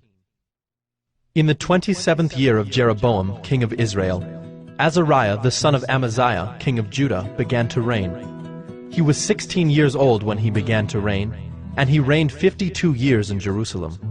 His mother's name was Jechaliah of Jerusalem. And he did what was right in the eyes of the Lord, according to all that his father Amaziah had done. Nevertheless, the high places were not taken away. The people still sacrificed and made offerings on the high places. And the Lord touched the king so that he was a leper to the day of his death, and he lived in a separate house. And Jotham, the king's son, was over the household, governing the people of the land. Now the rest of the acts of Azariah, and all that he did, are they not written in the book of the Chronicles of the kings of Judah? And Azariah slept with his fathers, and they buried him with his fathers in the city of David, and Jotham his son reigned in his place. In the 38th year of Azariah king of Judah, Zechariah the son of Jeroboam reigned over Israel in Samaria 6 months. And he did what was evil in the sight of the Lord, as his fathers had done. He did not depart from the sins of Jeroboam the son of Nebat, which he made Israel to sin. Shallum the son of Jabesh conspired against him and struck him down at Ibleam, and put him to death and reigned in his place. Now the rest of the deeds of Zechariah, behold, they are written in the book of the Chronicles of the kings of Israel. This was the promise of the Lord that he gave to Jehu. Your sons shall sit on the throne of Israel to the 4th generation. And so it came to pass. Shallum the son of Jabesh began to reign in the 39th year of Uzziah king of Judah, and he reigned 1 month in Samaria. Then Menahem the son of Gadai came up from Tirzah, and came to Samaria, and he struck down Shallum the son of Jabesh in Samaria, and put him to death, and reigned in his place. Now the rest of the deeds of Shallum, and the conspiracy that he made, behold, they are written in the book of the Chronicles of the kings of Israel. At that time Menahem sacked Tiphsah, and all who were in it, and its territory from Tirzah on, because they did not open it to him. Therefore he sacked it, and he ripped open all the women in it who were pregnant. In the 39th year of Azariah king of Judah, Menahem the son of Gadai began to reign over Israel, and he reigned 10 years in Samaria. And he did what was evil in the sight of the Lord. He did not depart all his days from all the sins of Jeroboam the son of Nebat, which he made Israel to sin. Pul, the king of Assyria, came against the land, and Menahem gave Pul 1,000 talents of silver, that he might help him to confirm his hold on the royal power. Menahem exacted the money from Israel, that is, from all the wealthy men, 50 shekels of silver from every man, to give to the king of Assyria. So the king of Assyria turned back, and did not stay there in the land. Now the rest of the deeds of Menahem, and all that he did, are they not written in the book of the Chronicles of the kings of Israel? And Menahem slept with his fathers, and Pekahiah his son reigned in his place. In the 50th year of Azariah king of Judah, Pekahiah the son of Menahem began to reign over Israel in Samaria, and he reigned 2 years. And he did what was evil in the sight of the Lord. He did not turn away from the sins of Jeroboam the son of Nebat, which he made Israel to sin.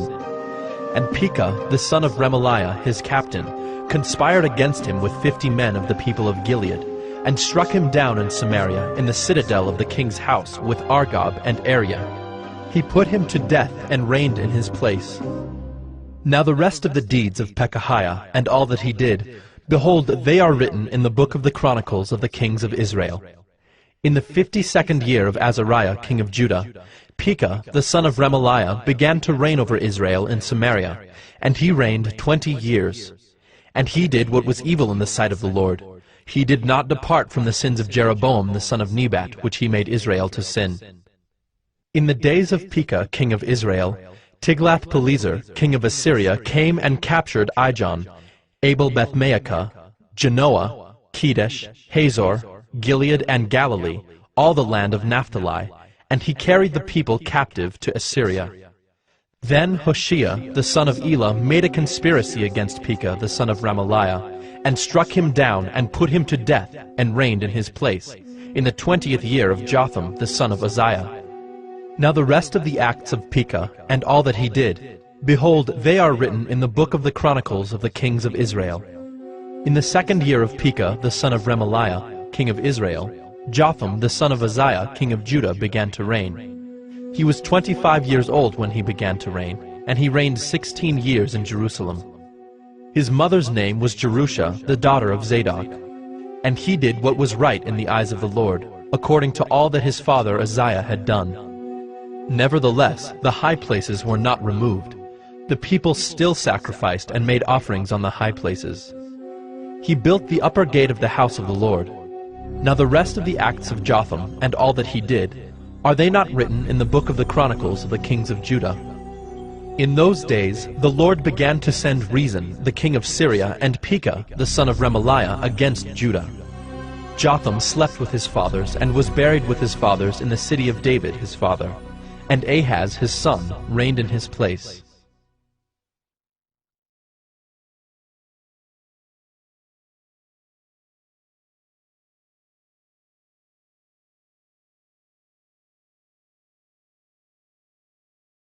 Second Kings 16.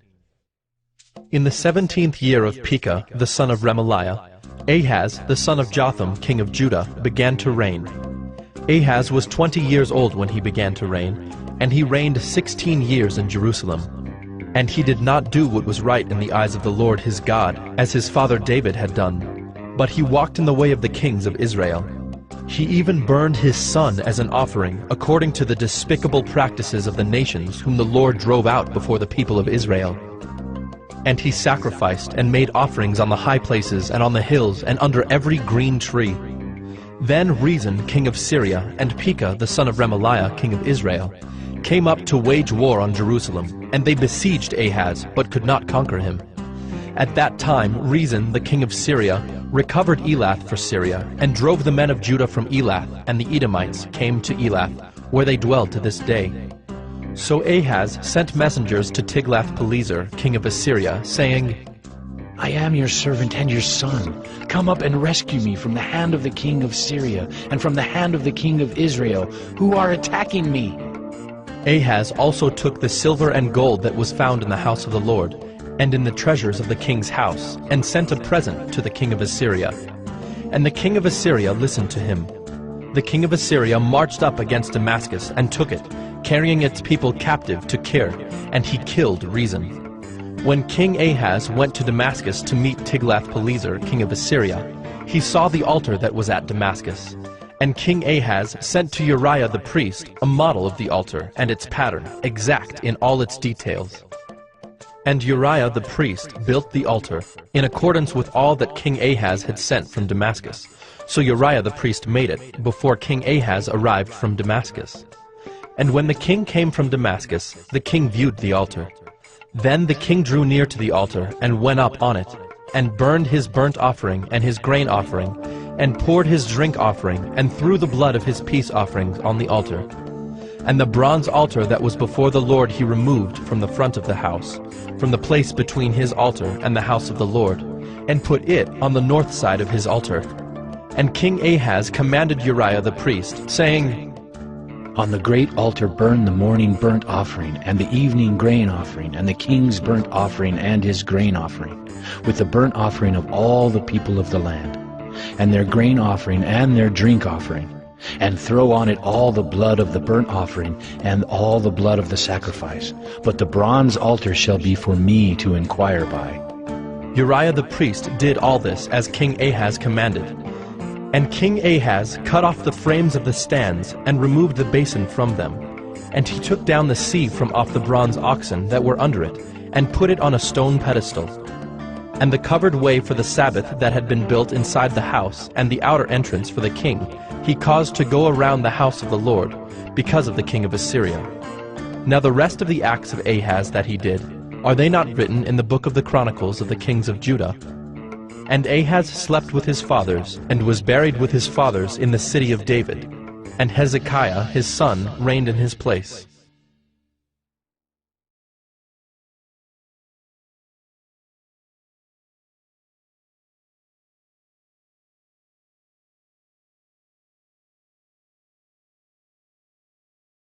Second Kings 17.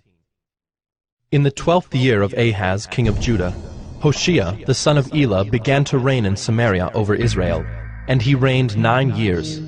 And he did what was evil in the sight of the Lord, yet not as the kings of Israel who were before him. Against him came up Shalmaneser king of Assyria, and Hoshea became his vassal and paid him tribute. But the king of Assyria found treachery in Hoshea, for he had sent messengers to So, king of Egypt, and offered no tribute to the king of Assyria, as he had done year by year. Therefore the king of Assyria shut him up, and bound him in prison. Then the king of Assyria invaded all the land and came to Samaria, and for 3 years he besieged it. In the 9th year of Hoshea, the king of Assyria captured Samaria, and he carried the Israelites away to Assyria, and placed them in Halah, and on the Habor, the river of Gozan, and in the cities of the Medes. And this occurred because the people of Israel had sinned against the Lord their God, who had brought them up out of the land of Egypt from under the hand of Pharaoh, king of Egypt, and had feared other gods, and walked in the customs of the nations whom the Lord drove out before the people of Israel, and in the customs that the kings of Israel had practiced. And the people of Israel did secretly against the Lord their God things that were not right. They built for themselves high places in all their towns, from watchtower to fortified city. They set up for themselves pillars and Asherim on every high hill and under every green tree. And there they made offerings on all the high places, as the nations did, whom the Lord carried away before them. And they did wicked things, provoking the Lord to anger. And they served idols of which the Lord had said to them, "You shall not do this." Yet the Lord warned Israel and Judah by every prophet and every seer, saying, "Turn from your evil ways and keep my commandments and my statutes, in accordance with all the law that I commanded your fathers, and that I sent to you by my servants, the prophets." But they would not listen, but were stubborn as their fathers had been, who did not believe in the Lord their God. They despised his statutes and his covenant that he made with their fathers, and the warnings that he gave them. They went after false idols and became false, and they followed the nations that were around them, concerning whom the Lord had commanded them that they should not do like them. And they abandoned all the commandments of the Lord their God, and made for themselves metal images of 2 calves. And they made an Asherah, and worshipped all the host of heaven, and served Baal. And they burned their sons and their daughters as offerings, and used divination and omens, and sold themselves to do evil in the sight of the Lord, provoking him to anger.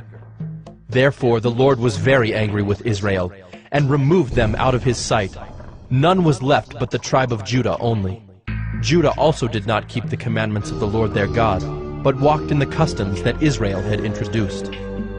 And the Lord rejected all the descendants of Israel, and afflicted them, and gave them into the hand of plunderers, until he had cast them out of his sight. When he had torn Israel from the house of David, they made Jeroboam the son of Nebat king. And Jeroboam drove Israel from following the Lord, and made them commit great sin. The people of Israel walked in all the sins that Jeroboam did. They did not depart from them, until the Lord removed Israel out of his sight, as he had spoken by all his servants the prophets. So Israel was exiled from their own land to Assyria until this day.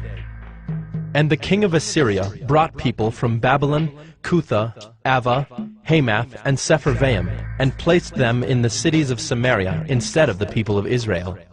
And they took possession of Samaria, and lived in its cities. And at the beginning of their dwelling there, they did not fear the Lord. Therefore the Lord sent lions among them, which killed some of them. So the king of Assyria was told, The nations that you have carried away and placed in the cities of Samaria do not know the law of the God of the land. Therefore he has sent lions among them, and behold, they are killing them, because they do not know the law of the God of the land. Then the king of Assyria commanded, Send there one of the priests whom you carried away from there, and let him go and dwell there, and teach them the law of the God of the land. So one of the priests whom they had carried away from Samaria came and lived in Bethel, and taught them how they should fear the Lord. But every nation still made gods of its own, and put them in the shrines of the high places that the Samaritans had made, every nation in the cities in which they lived. The men of Babylon made Succoth-Benoth, the men of Cuth made Nergal, the men of Hamath made Ashima, and the Avites made Nibhaz and Tartak. And the Sepharvites burned their children in the fire to Adremelech and Anamelech, the gods of Sepharvaim. They also feared the Lord, and appointed from among themselves all sorts of people as priests of the high places, who sacrificed for them in the shrines of the high places. So they feared the Lord, but also served their own gods, after the manner of the nations from among whom they had been carried away. To this day they do according to the former manner. They do not fear the Lord, and they do not follow the statutes or the rules, or the law or the commandment that the Lord commanded the children of Jacob, whom he named Israel. The Lord made a covenant with them, and commanded them, You shall not fear other gods, or bow yourselves to them, or serve them, or sacrifice to them. But you shall fear the Lord, who brought you out of the land of Egypt with great power and with an outstretched arm. You shall bow yourselves to him, and to him you shall sacrifice. And the statutes and the rules and the law and the commandment that he wrote for you, you shall always be careful to do. You shall not fear other gods, and you shall not forget the covenant that I have made with you. You shall not fear other gods, but you shall fear the Lord your God, and he will deliver you out of the hand of all your enemies. However, they would not listen, but they did according to their former manner. So these nations feared the Lord, and also served their carved images. Their children did likewise, and their children's children. As their fathers did, so they do to this day.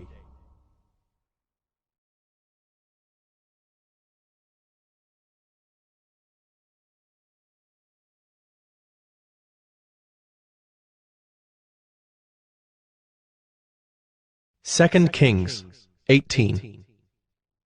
In the 3rd year of Hoshea son of Elah, king of Israel, Hezekiah the son of Ahaz, king of Judah, began to reign.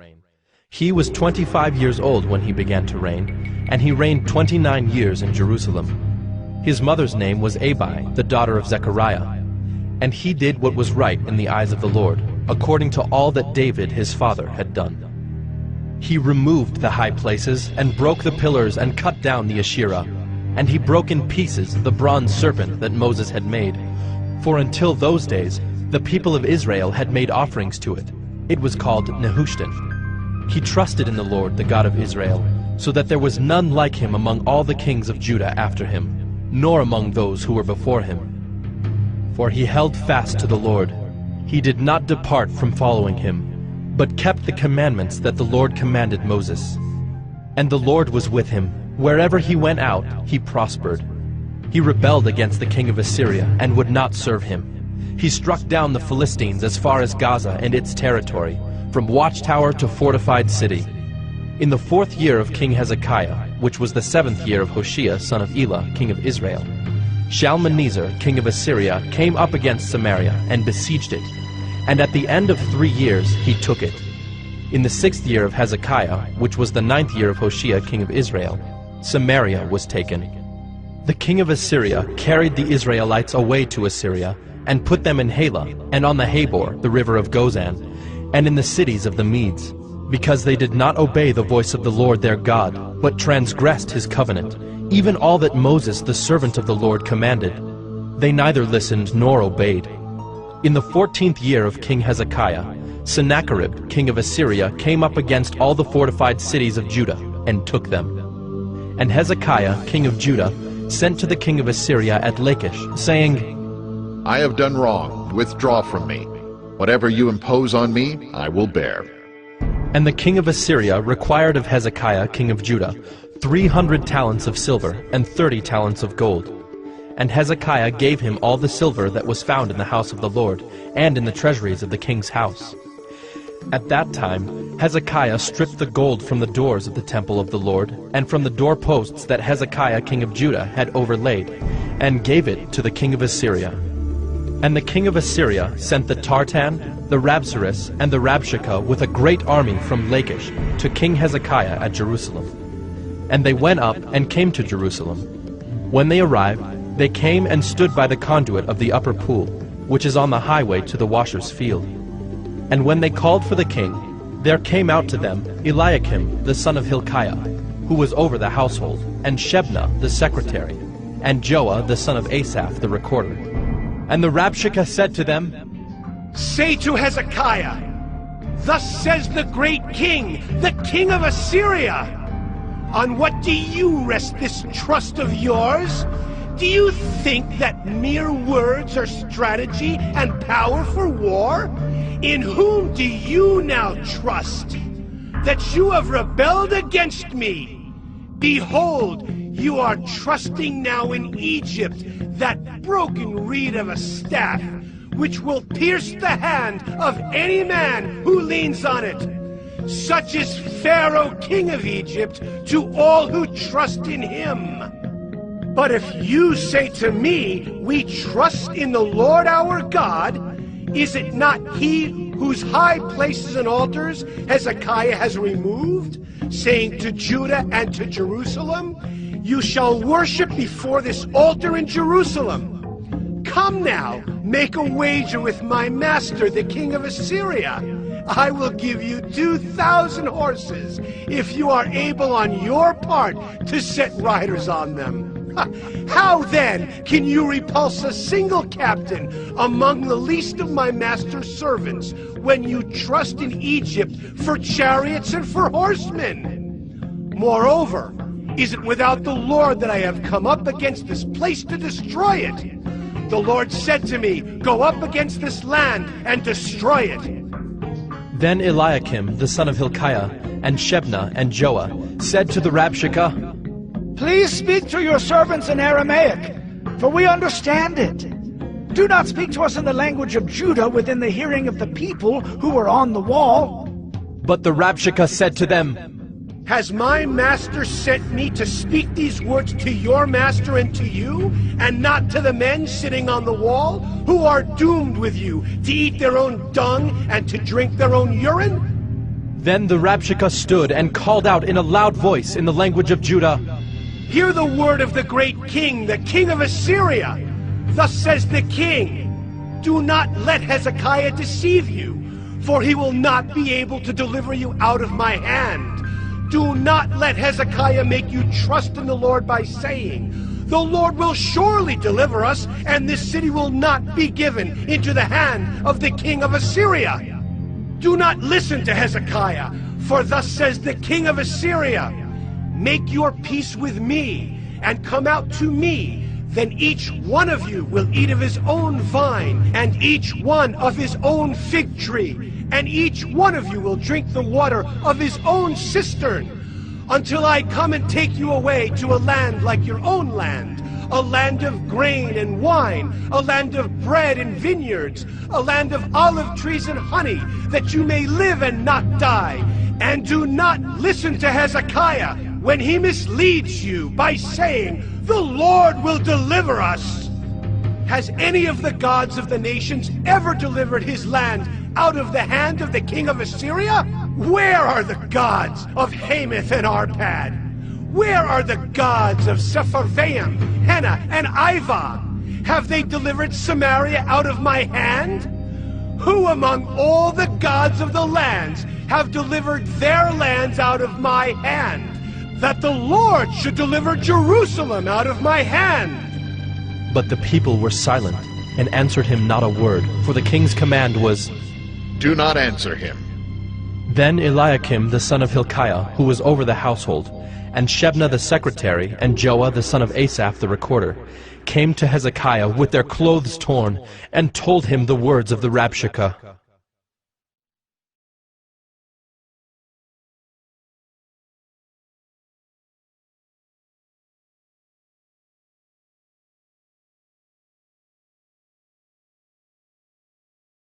2 Kings 19. As soon as King Hezekiah heard it, he tore his clothes and covered himself with sackcloth, and went into the house of the Lord. And he sent Eliakim, who was over the household, and Shebna the secretary, and the senior priests covered with sackcloth, to the prophet Isaiah, the son of Amos. They said to him, Thus says Hezekiah, This day is a day of distress, of rebuke, and of disgrace. Children have come to the point of birth, and there is no strength to bring them forth. It may be that the Lord your God heard all the words of the Rabshakeh, whom his master the king of Assyria has sent to mock the living God, and will rebuke the words that the Lord your God has heard. Therefore lift up your prayer for the remnant that is left. When the servants of King Hezekiah came to Isaiah, Isaiah said to them, Say to your master, Thus says the Lord, Do not be afraid because of the words that you have heard, with which the servants of the king of Assyria have reviled me. Behold, I will put a spirit in him, so that he shall hear a rumor and return to his own land, and I will make him fall by the sword in his own land. The Rabshakeh returned, and found the king of Assyria fighting against Libnah, for he heard that the king had left Lachish. Now the king heard concerning Tirhakah, king of Cush. Behold, he has set out to fight against you. So he sent messengers again to Hezekiah, saying, Thus shall you speak to Hezekiah, king of Judah. Do not let your God in whom you trust deceive you by promising that Jerusalem will not be given into the hand of the king of Assyria. Behold, you have heard what the kings of Assyria have done to all lands, devoting them to destruction. And shall you be delivered? Have the gods of the nations delivered them, the nations that my fathers destroyed, Gozan, Haran, Reziph, and the people of Eden who were in Telassar? Where is the king of Hamath, the king of Arpad, the king of the city of Sepharvaim, the king of Hena, or the king of Ivah? Hezekiah received the letter from the hand of the messengers, and read it. And Hezekiah went up to the house of the Lord, and spread it before the Lord. And Hezekiah prayed before the Lord, and said, O Lord, the God of Israel, enthroned above the cherubim, you are the God, you alone of all the kingdoms of the earth. You have made heaven and earth. Incline your ear, O Lord, and hear. Open your eyes, O Lord, and see, and hear the words of Sennacherib, which he has sent to mock the living God. Truly, O Lord, the kings of Assyria have laid waste the nations and their lands, and have cast their gods into the fire. For they were not gods, but the work of men's hands, wood and stone. Therefore they were destroyed. So now, O Lord our God, save us, please, from his hand, that all the kingdoms of the earth may know that you, O Lord, are God alone. Then Isaiah the son of Amos sent to Hezekiah, saying, Thus says the Lord, the God of Israel, Your prayer to me about Sennacherib king of Assyria I have heard. This is the word that the Lord has spoken concerning him. She despises you. She scorns you, the virgin daughter of Zion. She wags her head behind you, the daughter of Jerusalem. Whom have you mocked and reviled? Against whom have you raised your voice and lifted your eyes to the heights? Against the Holy One of Israel. By your messengers you have mocked the Lord, and you have said, With my many chariots I have gone up the heights of the mountains to the far recesses of Lebanon. I felled its tallest cedars, its choicest cypresses. I entered its farthest lodging place, its most fruitful forest. I dug wells and drank foreign waters, and I dried up with the sole of my foot all the streams of Egypt. Have you not heard that I determined it long ago? I planned from days of old what now I bring to pass, that you should turn fortified cities into heaps of ruins, while their inhabitants, shorn of strength, are dismayed and confounded, and have become like plants of the field and like tender grass, like grass on the housetops blighted before it is grown. But I know you're sitting down, and you're going out and coming in, and you're raging against me. Because you have raged against me and your complacency has come into my ears, I will put my hook in your nose and my bit in your mouth, and I will turn you back on the way by which you came. And this shall be the sign for you. This year eat what grows of itself, and in the second year what springs of the same. Then in the third year sow and reap and plant vineyards and eat their fruit. And the surviving remnant of the house of Judah shall again take root downward and bear fruit upward. For out of Jerusalem shall go a remnant, and out of Mount Zion a band of survivors. The zeal of the Lord will do this. Therefore, thus says the Lord concerning the king of Assyria, He shall not come into this city, or shoot an arrow there, or come before it with a shield, or cast up a siege mound against it. By the way that he came, by the same he shall return. And he shall not come into this city, declares the Lord. For I will defend this city to save it, for my own sake and for the sake of my servant David. And that night the angel of the Lord went out and struck down 185,000 in the camp of the Assyrians. And when people arose early in the morning, behold, these were all dead bodies. Then Sennacherib king of Assyria departed, and went home, and lived at Nineveh. And as he was worshipping in the house of Nisroch his god, Adramelech and Sharezer his sons struck him down with the sword, and escaped into the land of Ararat. And Esarhaddon his son reigned in his place.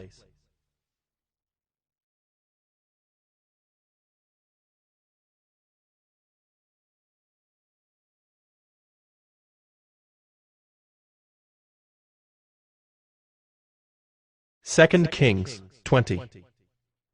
In those days Hezekiah became sick and was at the point of death.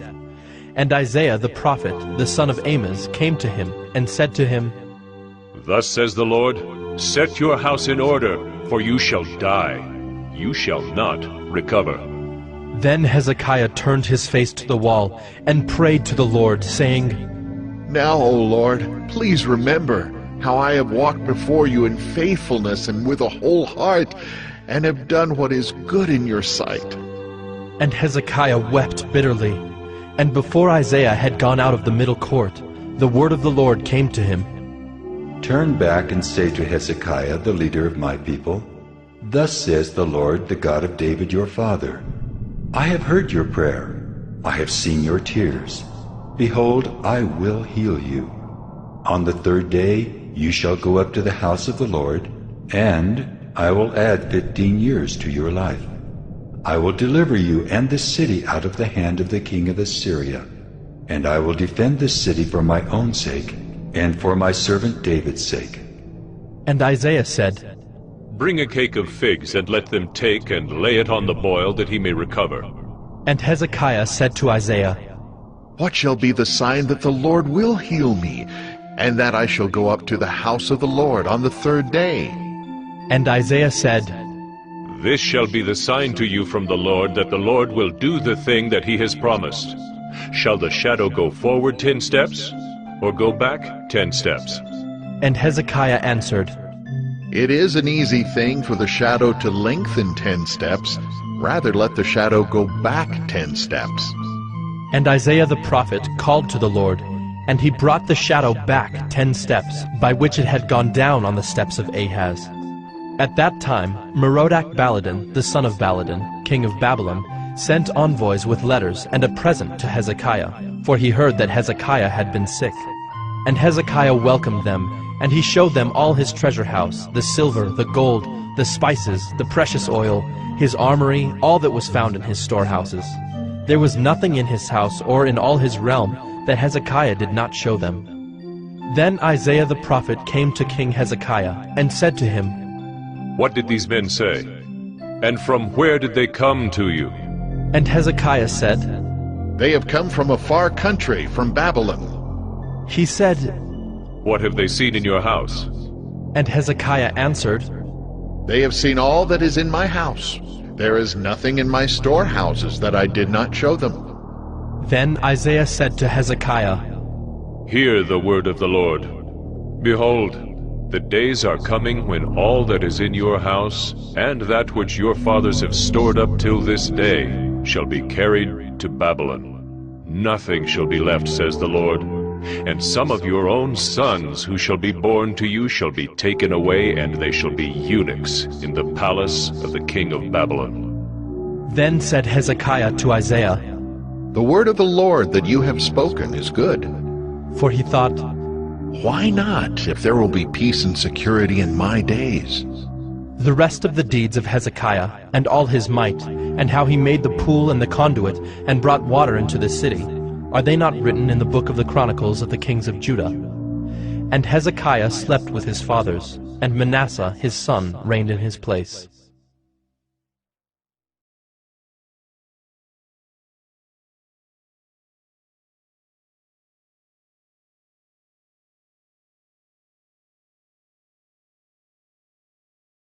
Second Kings 21. Manasseh was 12 years old when he began to reign, and he reigned 55 years in Jerusalem. His mother's name was Hephzibah, and he did what was evil in the sight of the Lord, according to the despicable practices of the nations, whom the Lord drove out before the people of Israel. For he rebuilt the high places that Hezekiah his father had destroyed, and he erected altars for Baal, and made an Asherah, as Ahab king of Israel had done, and worshipped all the host of heaven, and served them. And he built altars in the house of the Lord, of which the Lord had said, In Jerusalem will I put my name. And he built altars for all the host of heaven in the two courts of the house of the Lord. And he burned his son as an offering, and used fortune-telling and omens, and dealt with mediums and with necromancers. He did much evil in the sight of the Lord, provoking him to anger. And the carved image of Asherah that he had made, he set in the house of which the Lord said to David and to Solomon his son, In this house and in Jerusalem, which I have chosen out of all the tribes of Israel, I will put my name forever. And I will not cause the feet of Israel to wander any more out of the land that I gave to their fathers, if only they will be careful to do according to all that I have commanded them, and according to all the law that my servant Moses commanded them. But they did not listen, and Manasseh led them astray to do more evil than the nations had done, whom the Lord destroyed before the people of Israel. And the Lord said by his servants the prophets, Because Manasseh king of Judah has committed these abominations, and has done things more evil than all that the Amorites did who were before him, and has made Judah also to sin with his idols, therefore thus says the Lord, the God of Israel, Behold, I am bringing upon Jerusalem and Judah such disaster that the ears of everyone who hears of it will tingle. And I will stretch over Jerusalem the measuring line of Samaria, and the plumb line of the house of Ahab. And I will wipe Jerusalem as one wipes a dish, wiping it and turning it upside down. And I will forsake the remnant of my heritage, and give them into the hand of their enemies, and they shall become a prey and a spoil to all their enemies, because they have done what is evil in my sight, and have provoked me to anger, since the day their fathers came out of Egypt, even to this day. Moreover, Manasseh shed very much innocent blood, till he had filled Jerusalem from one end to another, besides the sin that he made Judah to sin, so that they did what was evil in the sight of the Lord. Now the rest of the acts of Manasseh, and all that he did, and the sin that he committed, are they not written in the book of the Chronicles of the kings of Judah? And Manasseh slept with his fathers, and was buried in the garden of his house, in the garden of Uzzah. And Amon his son reigned in his place. Amon was 22 years old when he began to reign, and he reigned 2 years in Jerusalem. His mother's name was Meshullemeth, the daughter of Heres of Jotbah. And he did what was evil in the sight of the Lord, as Manasseh his father had done. He walked in all the way in which his father walked, and served the idols that his father served, and worshipped them. He abandoned the Lord, the God of his fathers, and did not walk in the way of the Lord. And the servants of Ammon conspired against him, and put the king to death in his house. But the people of the land struck down all those who had conspired against King Ammon, and the people of the land made Josiah his son king in his place. Now the rest of the acts of Ammon that he did, are they not written in the book of the Chronicles of the kings of Judah? And he was buried in his tomb in the garden of Uzzah, and Josiah his son reigned in his place.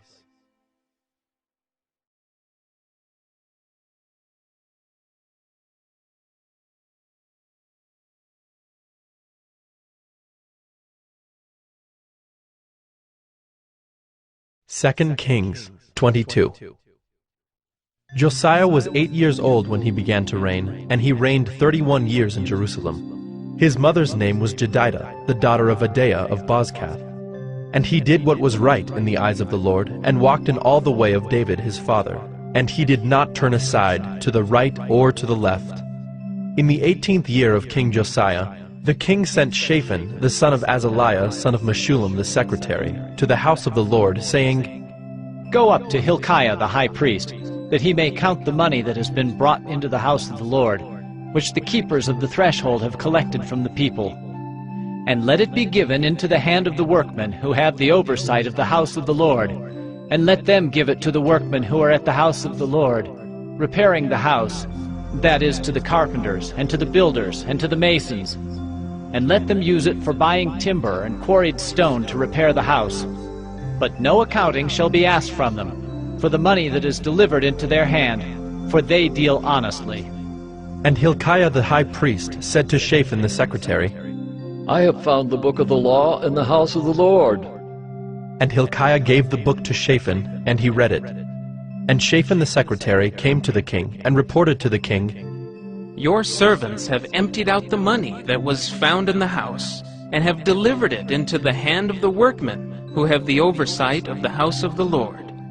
Then Shaphan the secretary told the king, Hilkiah the priest has given me a book. And Shaphan read it before the king. When the king heard the words of the book of the law, he tore his clothes. And the king commanded Hilkiah the priest, and Ahikam the son of Shaphan, and Achbor the son of Micaiah, and Shaphan the secretary, and Isaiah the king's servant, saying, Go, inquire of the Lord for me, and for the people, and for all Judah, concerning the words of this book that has been found. For great is the wrath of the Lord that is kindled against us, because our fathers have not obeyed the words of this book to do according to all that is written concerning us. So Hilkiah the priest, and Ahikam, and Achbor, and Shaphan, and Isaiah went to Huldah the prophetess, the wife of Shallum the son of Tikvah, son of Harhas, keeper of the wardrobe. Now she lived in Jerusalem in the 2nd quarter. And they talked with her. And she said to them, Thus says the Lord, the God of Israel, Tell the man who sent you to me, Thus says the Lord, Behold, I will bring disaster upon this place and upon its inhabitants, all the words of the book that the king of Judah has read, because they have forsaken me and have made offerings to other gods, that they might provoke me to anger with all the work of their hands. Therefore, my wrath will be kindled against this place, and it will not be quenched. But to the king of Judah, who sent you to inquire of the Lord, thus shall you say to him, Thus says the Lord, the God of Israel, regarding the words that you have heard. Because your heart was penitent, and you humbled yourself before the Lord, when you heard how I spoke against this place and against its inhabitants, that they should become a desolation and a curse, and you have torn your clothes and wept before me, I also have heard you, declares the Lord. Therefore, behold, I will gather you to your fathers, and you shall be gathered to your grave in peace. And your eyes shall not see all the disaster that I will bring upon this place. And they brought back word to the king.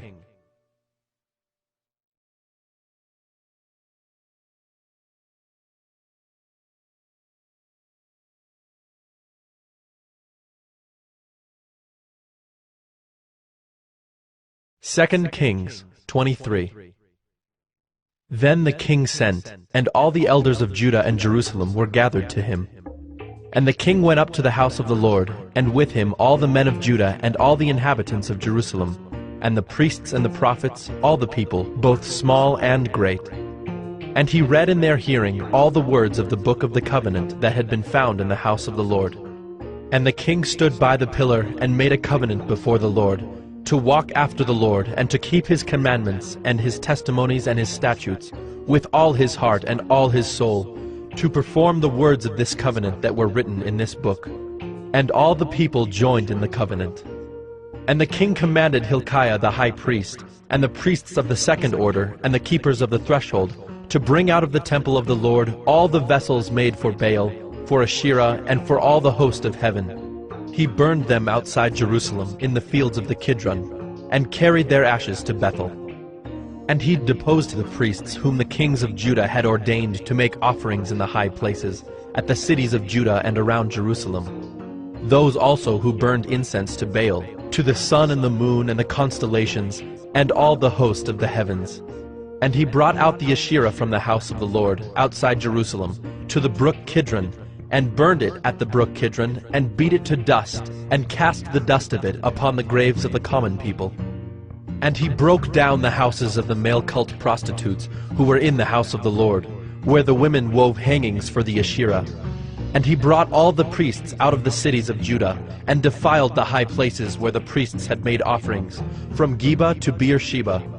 And he broke down the high places of the gates that were at the entrance of the gate of Joshua, the governor of the city, which were on one's left at the gate of the city. However, the priests of the high places did not come up to the altar of the Lord in Jerusalem, but they ate unleavened bread among their brothers. And he defiled Topheth, which is in the valley of the son of Hinnom, that no one might burn his son or his daughter as an offering to Molech. And he removed the horses that the kings of Judah had dedicated to the sun at the entrance to the house of the Lord, by the chamber of Nathan-Melech, the chamberlain, which was in the precincts. And he burned the chariots of the sun with fire. And the altars on the roof of the upper chamber of Ahaz, which the kings of Judah had made, and the altars that Manasseh had made in the two courts of the house of the Lord, he pulled down and broke in pieces and cast the dust of them into the brook Kidron. And the king defiled the high places that were east of Jerusalem, to the south of the Mount of Corruption, which Solomon the king of Israel had built for Ashtoreth, the abomination of the Sidonians, and for Chemosh, the abomination of Moab, and for Milcom, the abomination of the Ammonites. And he broke in pieces the pillars, and cut down the Asherim, and filled their places with the bones of men. Moreover, the altar at Bethel, the high place erected by Jeroboam the son of Nebat, who made Israel to sin, that altar with the high place he pulled down and burned, reducing it to dust. He also burned the Asherah. And as Josiah turned, he saw the tombs there on the mount. And he sent and took the bones out of the tombs, and burned them on the altar, and defiled it, according to the word of the Lord that the man of God proclaimed, who had predicted these things. Then he said, "What is that monument that I see?" And the men of the city told him, "It is the tomb of the man of God who came from Judah, and predicted these things that you have done against the altar at Bethel." And he said, "Let him be. Let no man move his bones." So they let his bones alone, with the bones of the prophet who came out of Samaria. And Josiah removed all the shrines also of the high places that were in the cities of Samaria, which kings of Israel had made, provoking the Lord to anger. He did to them according to all that he had done at Bethel. And he sacrificed all the priests of the high places who were there on the altars, and burned human bones on them. Then he returned to Jerusalem. And the king commanded all the people, "Keep the Passover to the Lord your God, as it is written in this book of the covenant." For no such Passover had been kept since the days of the judges who judged Israel, or during all the days of the kings of Israel, or of the kings of Judah. But in the 18th year of King Josiah, this Passover was kept to the Lord in Jerusalem. Moreover, Josiah put away the mediums and the necromancers, and the household gods and the idols, and all the abominations that were seen in the land of Judah and in Jerusalem, that he might establish the words of the law that were written in the book that Hilkiah the priest found in the house of the Lord. Before him there was no king like him, who turned to the Lord with all his heart, and with all his soul, and with all his might, according to all the law of Moses, nor did any like him arise after him. Still the Lord did not turn from the burning of his great wrath, by which his anger was kindled against Judah, because of all the provocations with which Manasseh had provoked him. And the Lord said, I will remove Judah also out of my sight, as I have removed Israel. And I will cast off this city that I have chosen, Jerusalem, and the house of which I said, My name shall be there. Now the rest of the acts of Josiah, and all that he did, are they not written in the book of the Chronicles of the kings of Judah? In his days, Pharaoh Necho, king of Egypt, went up to the king of Assyria, to the river Euphrates. King Josiah went to meet him, and Pharaoh Necho killed him at Megiddo as soon as he saw him. And his servants carried him dead in a chariot from Megiddo, and brought him to Jerusalem, and buried him in his own tomb. And the people of the land took Jehoahaz the son of Josiah, and anointed him, and made him king in his father's place. Jehoahaz was 23 years old when he began to reign, and he reigned 3 months in Jerusalem. His mother's name was Hamutal, the daughter of Jeremiah of Libnah. And he did what was evil in the sight of the Lord, according to all that his fathers had done. And Pharaoh Necho put him in bonds at Riblah in the land of Hamath, that he might not reign in Jerusalem, and laid on the land a tribute of 100 talents of silver and a talent of gold. And Pharaoh Necho made Eliakim the son of Josiah king in the place of Josiah his father, and changed his name to Jehoiakim. But he took Jehoahaz away, and he came to Egypt, and died there. And Jehoiakim gave the silver and the gold to Pharaoh, but he taxed the land to give the money according to the command of Pharaoh. He exacted the silver and the gold of the people of the land, from everyone according to his assessment, to give it to Pharaoh Necho. Jehoiakim was 25 years old when he began to reign, and he reigned 11 years in Jerusalem. His mother's name was Zebidah, the daughter of Pedaiah of Rumah. And he did what was evil in the sight of the Lord, according to all that his fathers had done.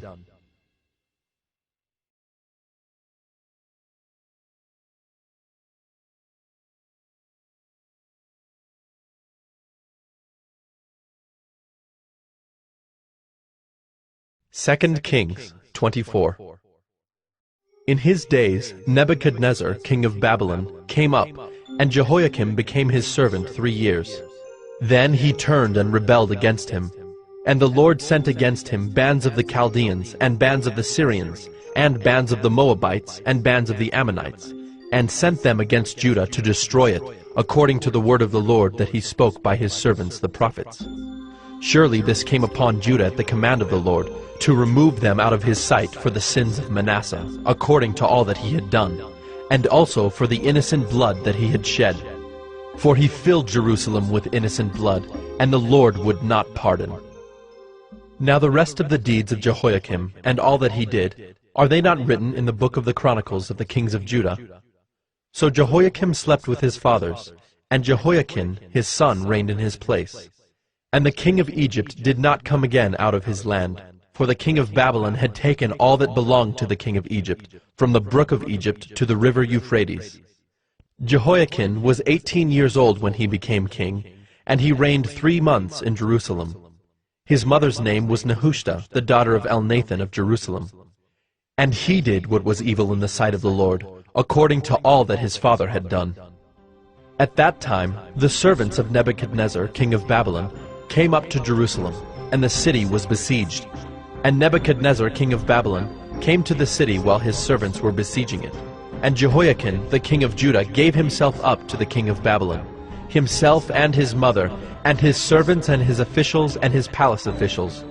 The king of Babylon took him prisoner in the 8th year of his reign, and carried off all the treasures of the house of the Lord, and the treasures of the king's house, and cut in pieces all the vessels of gold in the temple of the Lord, which Solomon king of Israel had made, as the Lord had foretold. He carried away all Jerusalem, and all the officials and all the mighty men of valor, 10,000 captives, and all the craftsmen and the smiths. None remained except the poorest people of the land. And he carried away Jehoiakim to Babylon. The king's mother, the king's wives, his officials, and the chief men of the land he took into captivity from Jerusalem to Babylon.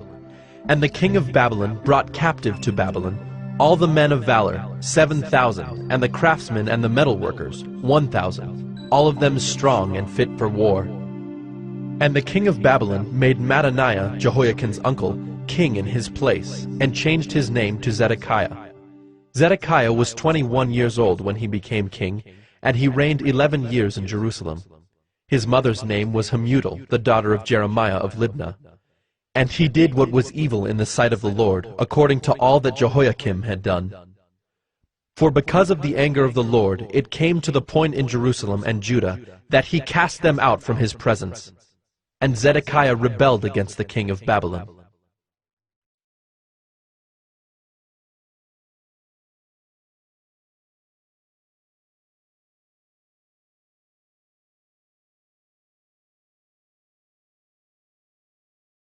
2 Kings 25. And in the 9th year of his reign, in the 10th month, on the 10th day of the month, Nebuchadnezzar, king of Babylon, came with all his army against Jerusalem, and laid siege to it. And they built siege works all around it. So the city was besieged till the 11th year of King Zedekiah. On the 9th day of the 4th month, the famine was so severe in the city that there was no food for the people of the land. Then a breach was made in the city, and all the men of war fled by night by the way of the gate, between the two walls by the king's garden, though the Chaldeans were around the city. And they went in the direction of the Arabah. But the army of the Chaldeans pursued the king, and overtook him in the plains of Jericho, and all his army was scattered from him. Then they captured the king, and brought him up to the king of Babylon at Riblah, and they passed sentence on him. They slaughtered the sons of Zedekiah before his eyes, and put out the eyes of Zedekiah, and bound him in chains, and took him to Babylon. In the 5th month, on the 7th day of the month, that was the 19th year of King Nebuchadnezzar, king of Babylon, Nebuzaradan, the captain of the bodyguard, a servant of the king of Babylon, came to Jerusalem. And he burned the house of the Lord, and the king's house, and all the houses of Jerusalem. Every great house he burned down.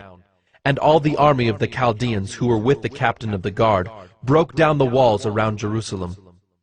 And the rest of the people who were left in the city, and the deserters who had deserted to the king of Babylon, together with the rest of the multitude, Nebuzaradan, the captain of the guard, carried into exile. But the captain of the guard left some of the poorest of the land to be vine dressers and plowmen. And the pillars of bronze that were in the house of the Lord, and the stands and the bronze sea that were in the house of the Lord, the Chaldeans broke in pieces, and carried the bronze to Babylon. And they took away the pots and the shovels, and the snuffers and the dishes for incense, and all the vessels of bronze used in the temple service, the fire pans also, and the bowls. What was of gold the captain of the guard took away as gold, and what was of silver as silver. As for the 2 pillars, the one sea, and the stands that Solomon had made for the house of the Lord, the bronze of all these vessels was beyond weight. The height of the one pillar was 18 cubits, and on it was a capital of bronze.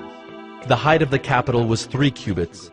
A lattice work and pomegranates, all of bronze, were all around the capital, and the second pillar had the same with the lattice work.